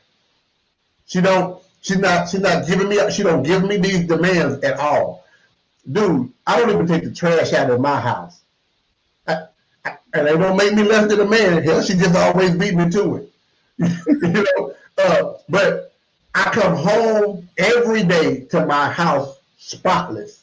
I don't have to do nothing. Probably for the first 6 months of our marriage, dude, I didn't even pay no bill. I paid the car note. She does it all as if she said, I want to make his life perfect. Literally, I don't cook. I pay bills every now and then. That's just, when she'll leave for me when I bring my check home. Most time my check just going to bed because she done it all. She cooked, she cleaned. Listen, she was without a man for 10 years. This is the part she didn't tell you. She was celibate for 10 years. So, bruh, listen. Listen. Wait a minute, hold on, Bishop. Wait a minute. Wait, stop. Wait. Stop. Yeah. This is where I say it's boss hog. I'm gonna talk my shit. Come on. That's my line.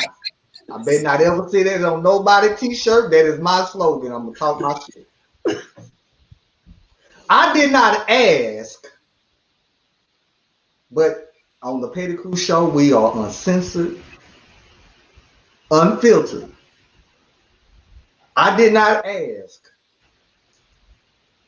And because I know who you are, I didn't even think about it. Mm-hmm. But you brought it up, so of course we gotta talk about it. Come on. First of all, if that's what you was doing for 10 years, again, I want to commend you because you are a very exceptional woman. I'm not saying it to flatter you because that ain't in my DNA. I'm saying that to say that even though we are human, the nigga in me. Listen. See, you new to my page, but I done talked about all this. The nigga in me, the first thing I tell a woman is okay, I get you're single, but when I'm asking you, are you single? I ain't talking to you. I'm talking to that.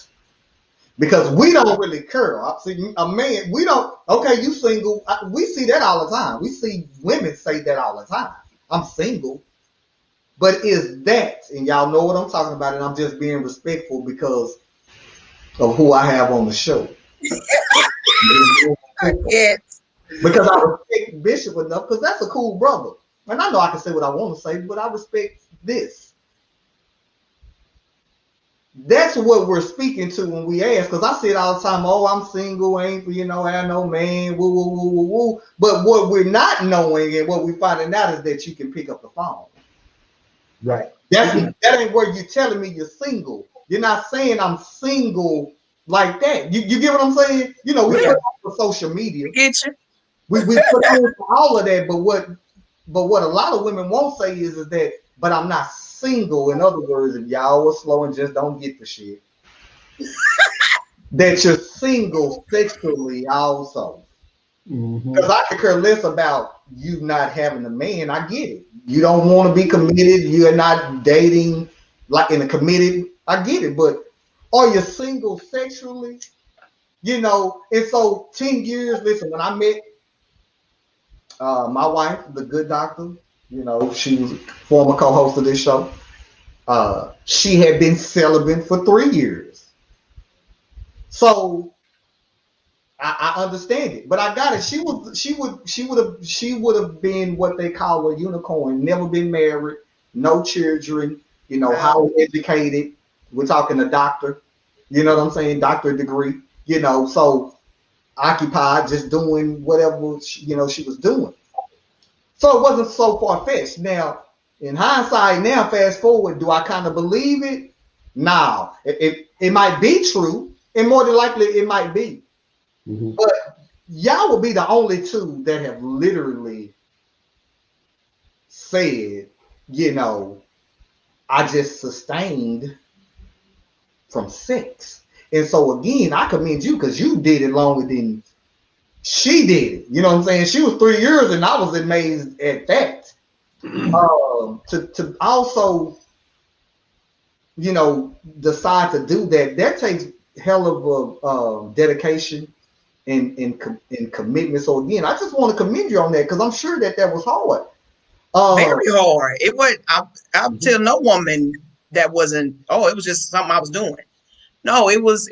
I turned off that side of me because I had been hurt. Like when I divorced my ex-husband, I got caught up with a guy. And after that, I got caught with a guy sexually. And after that, I had committed to myself I wasn't going to go down this road again. So I cut that side of me all the way off, and I had tunnel vision. And so that's what kept me. I ran like Joseph all the time because brothers was that a sister. Yeah, And so, but yeah, it was hard. It was difficult, but I didn't want to I wanted to be married again one day. And I didn't want to sow into my marriage the things that I did as a single person. Because when you reap what you sow. And so when you're single, everything you putting out, it's going to reciprocate. It's going to come back to you. So I didn't want to sow that. I didn't want to be that female that everybody knew. I was in church. I was in ministry. I didn't want to be that female that when my husband went around, I had that. I had right. that. I'd be passed around like you passing the offering bucket. No, that wasn't me, So that was a decision that I made and a vow that I made to God. And, to what my husband was saying, I was just taught by my grandmother. So my grandparents were married for 62 years. And I saw the pattern of how relationships are supposed to be and how it worked together, how it gelled together. And I wanted to be that example. And I wanted my husband to feel the way that my grandfather felt. He was happy to come home. He was happy to come home to his wife every day.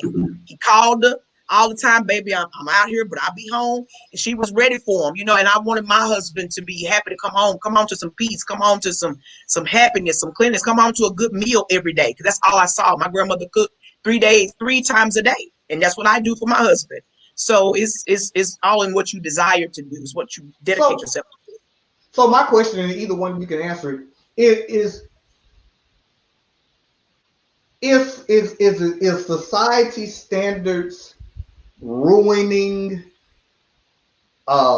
Black relationships, marriages? Again, we can reference the video that we just watched. Is there we see right now Hot Girl Summer is winning. I'm not saying that beautiful Black women, who are solid, who has a foundation, but right now, if you look at social media and everything, what's being put in front of us are Black reality, TV, the Megan Thee Stallions, the Cardi B's, and I love me some Cardi B. And I say that because before she was ever popular, me and her were social media friends before anybody knew her. I used to share her videos, and hell, she couldn't get 10 likes. So when she was just a stripper from the Bronx, we just happened to be social media friends. And so that's what I mean. I don't really listen to her music like that, but is society standards ruining in the way of Black relationships, Bishop? I think absolutely, because we're painting this superficial picture that people are trying to live up to, when really, at the end of the day, man, I wanted someone that I could gel with, that I was cool with, that I could laugh with, and that I can build together. I can build something with. You know what I'm saying? That accepted me for me. That like if I wasn't a bishop, then Anthony Jones, she just cool with Anthony Jones. And I think that we should stop trying to live up to what we see. And man, we create our own moments. We create our own happiness. You know what I'm saying? We don't try to do what we see other people do. Whether we have the money or not, we do what makes us happy with one another. And that's it. And I think if people would find someone that will love them for who they are, and they create their own moments instead of trying to live in somebody else's moment, you know, it's just ironic that my last name is Jones. But people try to live up and be like the Joneses. Bro, listen, that's a bit overrated. Right. You don't know what the next person went through or what they're going through. Or again, like I seen this, we watched a TV show last night called, what's the name of that show, baby? If not now, when? If not now, when? This woman was living. She was a lawyer. No, she was a real estate broker. Her husband was a football player, ex-football player. On the outward appearance, it looked good, but on the inside, she was miserable. The relationship was horrible. And I think too many people are looking at TV and saying, oh man, they got it going on, but just don't realize how miserable those people are on the backside of the scene, man. Mm-hmm. Prophetess, what you think? Yeah, I agree. I agree with my husband. I think that society has painted this picture. They always have. We've always wanted to be like the people on TV. We wanted to be like the Cosbys when the Cosby was on TV. Everybody loved the Cosbys. You know what I'm saying? You know, you finally got some black people on there, doctors and lawyers, and you know, society, television, social media, communication, all of that has painted a picture of what we feel is supposed to be a good relationship. You know, everybody wants that fairy tale lifestyle, and it really no one has really set aside the time. Even the church, I think sometimes the church has failed in teaching real true relationship. We will say that because we're in ministry, you know, and we're teaching our people. We're teaching them by example of what you really should have in the body of Christ. And I think that, you know, we failed in that area as well, as to actually give that teaching and that real sound doctrine on what relationships truly should be like, you know, and even having an example, not just in church, but period, amongst Black communities, have that example. I think the old example, they feel like that's outdated, you know, all that old school. We always say old school against new school. But some of that old school stuff we need to teach and keep. Big Mama used to pull your coattail and say, girl, cross your legs, sit yourself down, pull your skirt down. You don't have your skirt hiked up all the way over you, all over you like that. You walk like a lady, talk like a lady, act like a lady. You know, she snatch you up. But we don't have that anymore. You know, we don't have those big mamas and meemaws telling us, you know, you talk too much. The man don't want no woman with a big mouth always running her mouth. You know, we don't have that kind of we don't have that kind of teaching anymore. Where you know, they pull your coattail and say, even the men pulling the man coattail, say, man, you treat your woman like a lady, man. She'll act like one when you treat her like one. You know what I'm saying? And so that's what we're missing. We're missing the old school reaching forward to the new school and pulling them back a little bit, saying, take a little bit of this and your relationships will be better. So my next question, because again, I got 50 million since we're on relationships. Would you guys also say that one of the main reasons why we have difficulties in relationships is because we wasn't taught it in our home? And what I mean by that is for instance, how can, you know, I tell women all the time, I have female friends, and my female friends are married. My closest friends, my riders, my day ones, 30 plus years of women, you know, married women. I was a married guy, you know, we just kind of grew up together. But what I've always said is, you know, I say to women who are single or who are dating, I say, well, what do you go teach your children? I mean, how do you teach your children how to love a man if they've never seen you in a relationship? Because I say that to say, because a lot of women say, I'm not bringing no man around my children. And I understand that. That is understandable to a certain extent. I understand it. And so that's why I asked that, if for instance these women and men are not being seeing it, because we can say whatever. Like the truth is, my dad never taught me my dad. My daddy ain't never sat down with me and said, "Hey son, this is how you need to treat a woman. Hey son, you need to do X, Y, Z."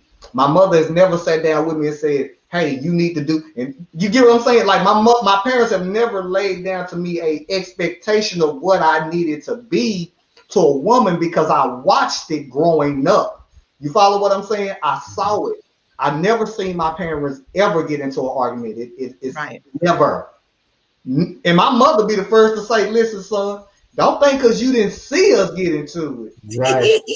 that we ain't had no misunderstandings or we ain't taught. We just did it where y'all didn't see it. We did it behind closed doors. We did it when y'all was asleep. We had our conversations then."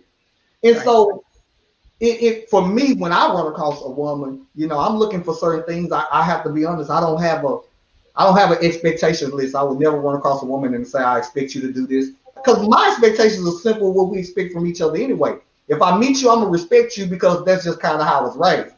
Right. So I don't have to tell a woman you need to be respectful. Like, damn it, you should have it or not. And if you ain't got it, we good.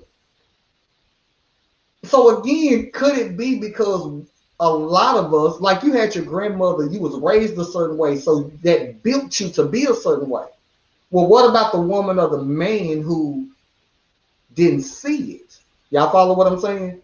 So how do you address that if they never saw it? If I was never taught how to love, if I didn't see a man loving my mama or, my mama loving a man and doing those things, for instance, you do for Bishop, where are we left at? How do y'all address that? Well, I was that dude. I had an unhealthy and dysfunctional childhood. I saw my parents fight all the time. When I say fighting, they fought for blood. Now, listen, my mama stabbed my daddy stabbed my mama. Well, not my he's my dad. That's the guy that raised me. I think he might even shot my mom in the shoulder one time. I've seen it catastrophic.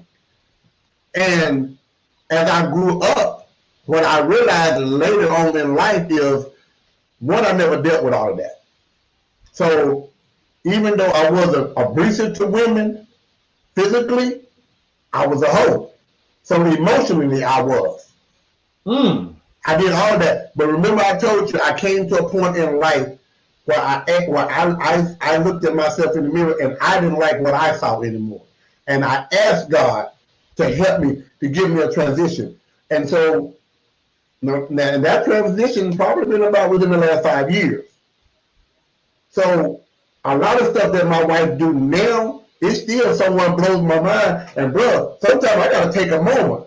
I gotta take a moment to some of the good stuff that she's giving me, because I don't know how to take it because I ain't never saw it. I'm talking about even right now. You getting a good story, so don't let us fool you think that we don't argue, that we got a perfect marriage. No, I have a hard time with a lot of stuff that she brings to the table because I don't know it. I didn't know it.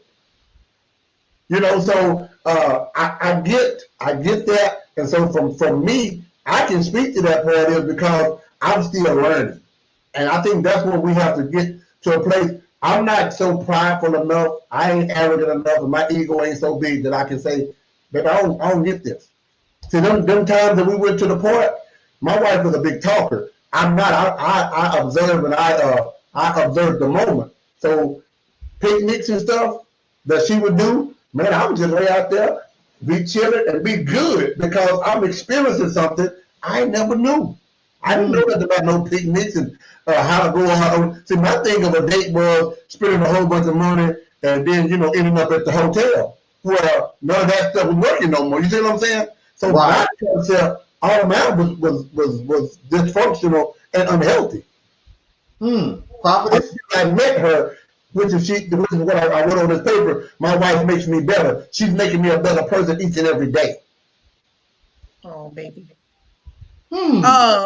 He just make me melt sometimes. And I got a question after you talk too. Okay. Yeah. So he said something so key, and I got so much out of what he said as far as because even now, don't get it twisted. I lived with my parents from the age of 1 to 10, but I would go with my grandmother in the summer times. And so I come, same thing, dysfunctional. My father beat on my mom every day of the week. I mean, every day. When the day went by when my mom didn't get beat up, beat down every day. And so I grew up in that, but I got both sides. I got my grandmother, I saw where it was healthy, and my parents, I saw where it was unhealthy. And so in my spirit, I'm like, I want to be opposite of this, but I want what I'm learning from here. You know, and so for the people that don't have it, it's difficult. It is difficult. Like he said, when he had dysfunction, I had dysfunction too. And so you take those pieces and you build something different, or you may build, some people build the same thing that they grew up in and they don't know anything different, or they don't even think it's dysfunction. You know, it was one thing that it was a certain thing that my husband did that I just didn't like. You know, it took me back to my childhood. It took me back to my first marriage. And he didn't understand that was bothering me because I didn't express it. And so when I expressed it to him, now he doesn't do it. You know, so it's like we teach each other how to love each other. And I think that's when you don't have it, you have to create what you desire, and then hope, not so much as hold a person to their expectation, but show them that's what you desire. Show them how to love you. Show them what you need. Because he's still learning, and I'm still learning. I'm still learning how that my husband, it's a lot of things he's not used to, but I'm used to doing them. And sometimes if you don't catch yourself, you'll get frustrated with what that person's not used to having and doing. And it'll make you want to, you know, okay, well, forget it. You know what I'm saying? But you're teaching each other how to love each other, how it's different for him. It's different for me. And now we can make something better out of something different. And so I think that's what a lot of people miss. They're trying to create, or they don't have it, but they don't know how to create something too. Like, you know how you want to be loved. You want to be respected. You want to be honored. You want to be talked to nice. You know those things. So create those atmospheres. Don't create the atmospheres that you don't want. Create the atmospheres that you do want in your relationship. Right. And what it sounds like from getting from you guys, marriage is a word that I like to use a lot, which is reciprocity.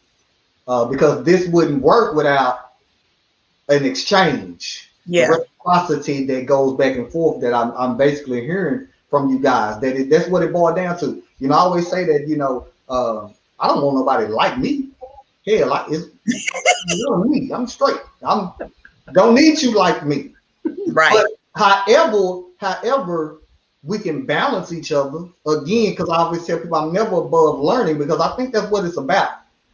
It's not about, you know, again, social media show you, you know, it's the vacations and doing this and doing that, but that ain't really the real work. That's not, you know what I'm saying? And it's the work that you all are saying that y'all are putting in. Yes, Lord. That you're putting in. It is the everyday work. Michelle and Barack Obama, they first came president, and I talked about this again. I'm very vocal, you know, and I looked and I seen how all the women was like, oh my God, they just love Barack, and ooh, this Michelle, and woo. And me, I'm a realist. You know, I'm not a romantic. I'm not into the romanticism of relationships and marriages, because you're not going to be romantic every day. I mean, when you plan on seeing this person for the rest of your life, you gotta take that shit slow. You know what I'm saying? I see you every day. I got the rest of my life, so you know we're gonna take this slow and steady. But what I've seen is this whole and I wish, you know, we had what they had, and I remember telling somebody, I'm like, you can have what they have, but it's work. It ain't y'all don't understand the story. Y'all see the end result. Y'all see him attaining the highest position in the land as president, but you ain't seeing him when he was an activist in Chicago, when they didn't have shit, when they was, you know, had student loans, and it goes back to that microwave. You want the end result without putting in the work. And so what I say to you guys is, y'all are what I call building a foundation, putting in the work. That it involves communication. It ain't a one-sided relationship where you feel like, no, I'm a woman, and so no, you should supposed to just treat me this way. You know, damn what you want. But no, I'm a woman, and I expect to be treated this way. What you're saying is I expect to be treated a certain way, and this is just me. You can correct me if I'm wrong, because I'm going to give you the best of me. It's going to be a both way situation, and so if I'm gonna give, your ass gonna have to give however you give. I think a lot of times you go back to it makes it easy. It makes it easy, man, for me to have $200, $300, $400, $500 sitting over here. That if she say something, you just go grab it and do it. Cause she make it so easy. It's like if you don't, you're gonna be feeling guilty. You be like, boy, you don't do nothing. You know what I'm saying? Mm-hmm. So it makes it easy for me. It makes it easier for me to work. It actually motivates me to work. There you go. Yeah, and marriage, man, listen, because I've been married more than twice. Let me just throw it on out there. But what I have done is, or what I haven't done is, I've never worked at a marriage, and I've never had anybody to stay in the ring with me and fought. Because we fight, not fist fight. You know, but we have some nags, some drag out knockouts up in this bad boy. You heard me? But see, we have some. Yeah, what you say? You know, we do that, but it's all in the communication. I'm trying to say one thing, he trying to say another, but it's the same thing. Right. And we're just saying it different because we're so different. And I'm so thankful for my husband that he embraces my difference. It took him a while.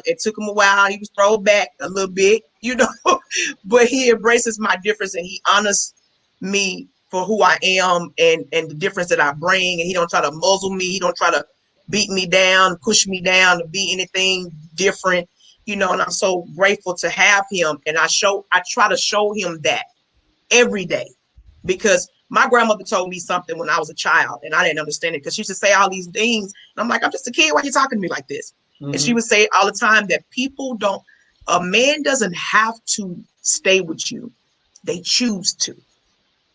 So when you get married, you don't, if a person's with you, you appreciate them for where they are because they don't have to be with you. They choose to be with you because they love you. And so I honor him because he chooses me every day. He chooses to be with me every day. He don't have to stay with me and my proclivities and my OCD that I got going on and all these other extra things that get on his little nerves, you know, that some men probably will walk out on. But he chooses to stay with me, you know, and so I want to appreciate who he is. And I want to show him he's the king of my house. He's the king of this house. And there's no other king beside him. There's no other greater than him than God. But when he come in this house, the king is present and he'll know that he's the king and he'll feel that he's the king. Right. So, and I mean, and what I'm talking about is what I like to say is if you get married, you know, the truth is we on marriage and all that. Listen, everybody ain't built to be married. And you need to realize that. Yeah. That's the truth. Okay, let me say it. Excuse my language. It is what it is. Everybody is not meant to be married. Just because you want to get married, that don't mean. And again, I see it all the time on social media because that's just who I am. You know, the king of being petty. I see all of it, and when I see it, I gotta call for what it is. You know, a lot of time, a lot of women and men make excuses for why they don't want to get married. I was raised in it. I mean, that's all I know, and I'm not saying that's what the reason why I got married is. Just that that's what I know. Family, that's it. You know, hell, right now I'm the only one that's not. You get what I'm saying? Because that's just kind of, you know, we are, you know, and so. But everybody's not built for it. You know, some people want to jump into marriage and relationships or whatever because, again, the romanticism by it. You'll spend $40,000 on a wedding, but can't invest in y'all foundation moving forward. And damn it, listen, if I spend $40,000, damn it, I'm gonna go get a good high 7 years out of it before I throw you away or something. I'm not 7 years. Yeah, I mean, I'm just saying, I'm just trying to look at the math of I gotta get my money back. I gotta get it back. I mean, we gonna have something, damn it. Now, we might fight about it later in court. I'm gonna get something out of $40,000. The point is why I'm being funny. You gonna spend that type of investment on one day. You can spend 40,000 over a lifetime to invest in your marriages. That's just all I'm saying. You can invest that same money, that time. I tell people all the time, listen, nothing has to be wrong with your marriage to go to counseling, marriage counseling.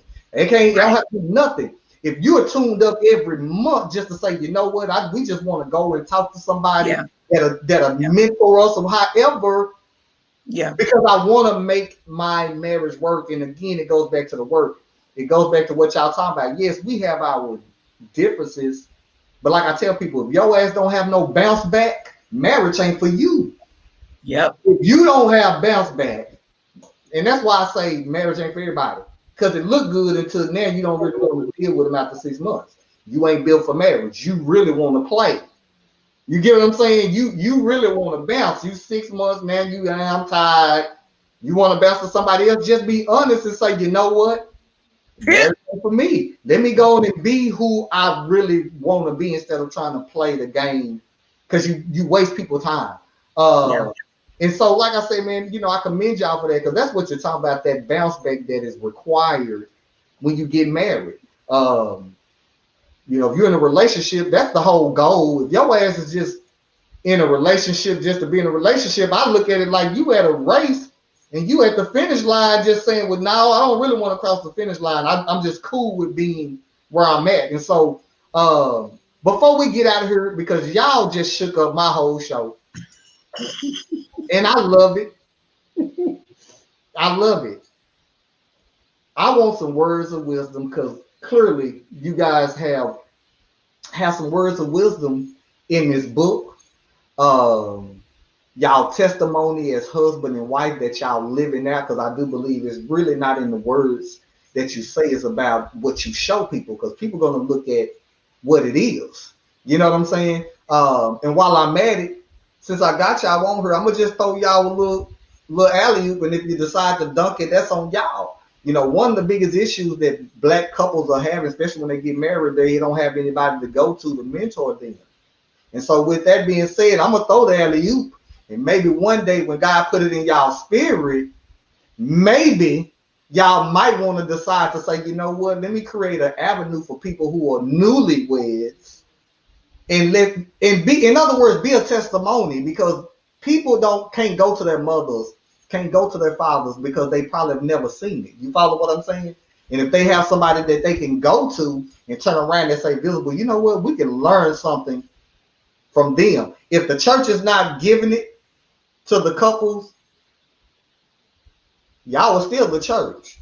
And if somebody else is dropping the ball, somebody else need to be picking it up. And so again, I'm gonna just throw it, and however y'all choose to deal with it and use it down the line, whatever y'all do in y'all ministry, that's on y'all. But I do think that you guys will make great mentors for newlywed and people who are trying to have a healthy relationship, who are going to be real about the experiences and the expectations. And definitely, again, the prophetess who are telling women, you got to let that damn man in your head go if you really want what's for you, because you can't experience the happiness and love you want if you're fighting with somebody in your head that you want to give it to you that might not ever come. So with that being said, the lady first, prophetess, what words of wisdom do you want to leave with the audience? I would say I'm gonna talk to the ladies, because I know Bishop gonna talk to the brothers. So I'm gonna talk to the sisters about, since we're talking about our book, please purchase the book first of all. We didn't write it so we can be the #1 bestseller. If that happens, praise the Lord. We thank God for that. Whatever God want to do, we wrote it because we wanted to share our story with so many people that are struggling in relationships. And so for the ladies that are out there that are, you've been holding out, you've been wondering why I'm not married, why am I being overlooked, why is it so many people around me get married but I can't? It's time to take a self-evaluation in the mirror. And it's time to look and see, is there somebody else standing in the way? Is there a man in your head that you have from the past that you still want, that's probably married to somebody else? Is there someone in your life that hurt you so bad that you can't get past it? And you say, I'll never want to be with another man again. Is there somebody in that you knew that damaged you to the point to where Another man has to break down 15 brick walls to get to your heart. All of that is competing with the man in your head. It's all about this person that you either had in the past or you have in your head that you want because of the past. It's time to take that self-evaluation and rethink and reassess, getting past what you want and to say, what is really good for me? What do I really need versus what I desire? What is it that God has for me? Who is it that the Lord wants me to be with? I've picked them too much. My picker is off. My picker is off. And so now I want to choose and pick and allow God to pick for me the person that it is that needs to be in my life, and stop wrestling with all of these lists and I have to have this, I have to have that, he has to have this, he has to have that, and just let down your guard and open up your heart and open it up wide. It's okay to get hurt, because if you get hurt, that means you still have feelings. Some of us have become numb because we don't have feelings anymore. We've turned ourselves off. But I'm talking to the women today. Open up your heart again and look around you. He may be right in your face and you don't know it. Thank you very much. Man, that was lovely words of wisdom. Bishop. I want to say first to the comment that you made about being available to other couples. I thought my wife was going to do it, but we do have a show called The Love Seat. And we air every other Sunday at 7 o'clock. Are we airing tonight then? No, that's next Sunday. Yeah. So next Sunday at 7 o'clock, go on Facebook and text in The Love Seat. And man, we talk about everything under the sun. We talk about what we're going through. My wife come up with all these different texts and all these different topics and stuff. So come on to The Love Seat. If you want to get down and dirty, listen, put the kids to sleep. We get a glass of wine and we go hit it on The Love Seat. If you ain't talking to the bishop in the Prophetess on The Love Seat, this Anthony Christie on The Love Seat. Yeah. We talking about swinging from the roofs and the toys that they got hid up. The toys that they got hid up under the bed on The Love Seat. So with that being said, I want to say, to those who may have been married again. Listen, I was married a couple of times. I understand maybe the concept of coming to a crossroad and saying it's just not for me. I heard Stephen say it a few minutes ago. It's really not for everybody.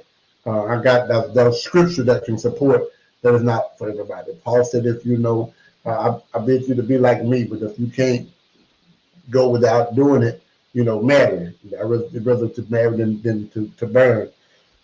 But I will say this, that if you've ever been there and it didn't work, don't give up on love. If I had gave up on love the first time I was divorced, I would have never made it to where I am right now. My marriage didn't work, but marriage is good. Love is real, and don't give up on that.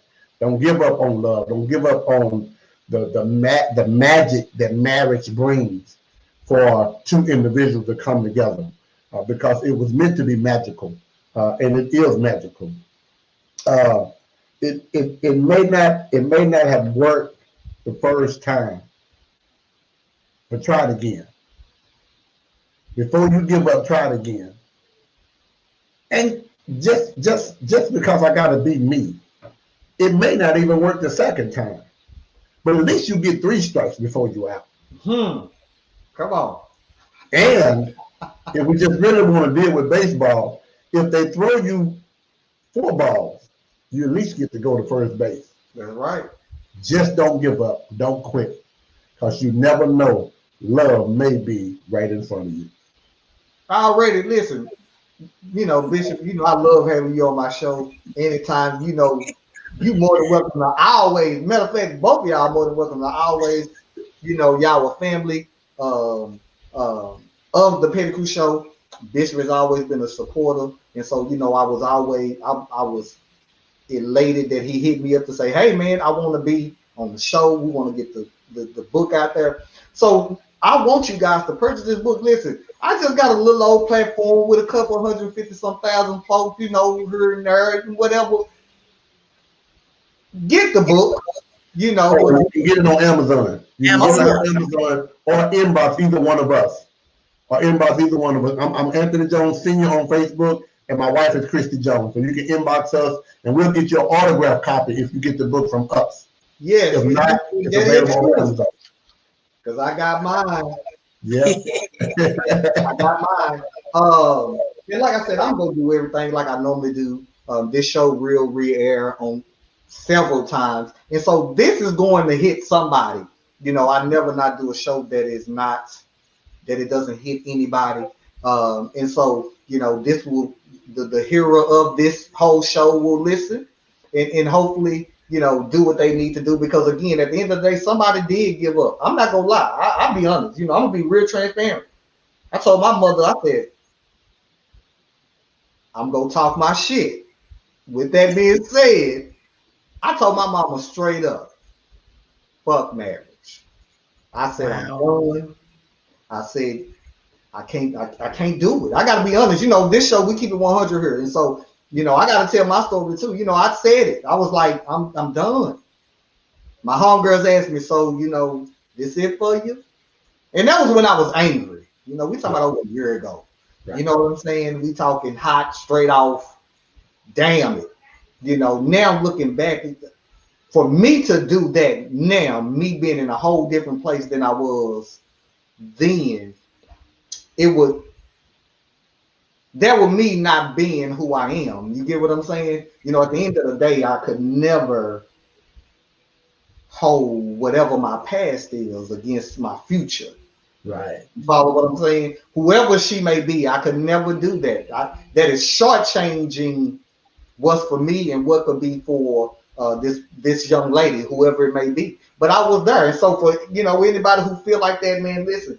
You want to get this book? I'm definitely going to dive into this book. I got to see you know certain parts of it now. I got to read it from the beginning to the end, which I'll probably finish this week because I'm definitely going to do that and let them know how I feel about this book. And so again, man, listen, some nuggets were dropped. You can watch this show on the Petty Crew Facebook. Please forgive me. I am banned right now, but it will be live Thursday. Moving forward, you'll be able to watch it live on YouTube in the next hour or so. I will be going live again. This show will be airing live on YouTube. We're already on Twitter. So shout out to the little hot 10 to 15 viewers I be having on Twitter. I know they be feeling kind of, you know, because I don't talk about my Twitter as much, so we are live on Twitter as well. So shout out to the people who are watching live on Twitter. Thank you guys so much for telling your story. Thank you guys for sharing your experience, your realness. Thanks for having us. Oh yeah, I knew the Prophetess was real from the spiritual cocktail show that I was on when she called in, and I was like, she weighed 100. Let her, you know. and I do celebrate you, my brother, for finding a good thing. It is very rare. We got to be honest about it. It is rare to find that good thing as a man, and so I salute you for finding an exceptional woman. Now I don't know you personally, but what I hear and what is being co-signed on, because I know Bishop is just not gonna just flatter your ass with just words. You know what I'm saying? Let me be nice for this show, you know. And so, you know, that's a beautiful thing, man. Love is a beautiful thing, and so again, as both of them reiterated, you know, for the women, stop competing with the man in your head. For men, if you're giving up, Bishop said, hey, don't give up on love, you know, because we would do it in a heartbeat. Let's be honest with me. Yeah. And we'll go back out to, you know, because I know what I told my mama, shit, I'm just going to take what they're giving me, mama. I'm just going to keep it 100. That was me a year ago. I'm going to be honest. That's exactly what I said. If that's all she got is a hot date and, you know, that cat, I'm going to take it because that's all you got for her. And again, that was upset me, you know, mad me. Then I had to get back in reality and say if I really went that route, I would actually be going out of the character and who I am. And like the prophet said, you know, what you sow, you reap. And I try to walk a life regardless of social media and this show that will line up me to have everything. You get what I'm saying? And so, again, thank everybody for watching. Thank you guys. Until next Sunday, y'all don't get off. Let me end the live. I gotta say that because I don't want y'all to get off the show. Again, thank everybody.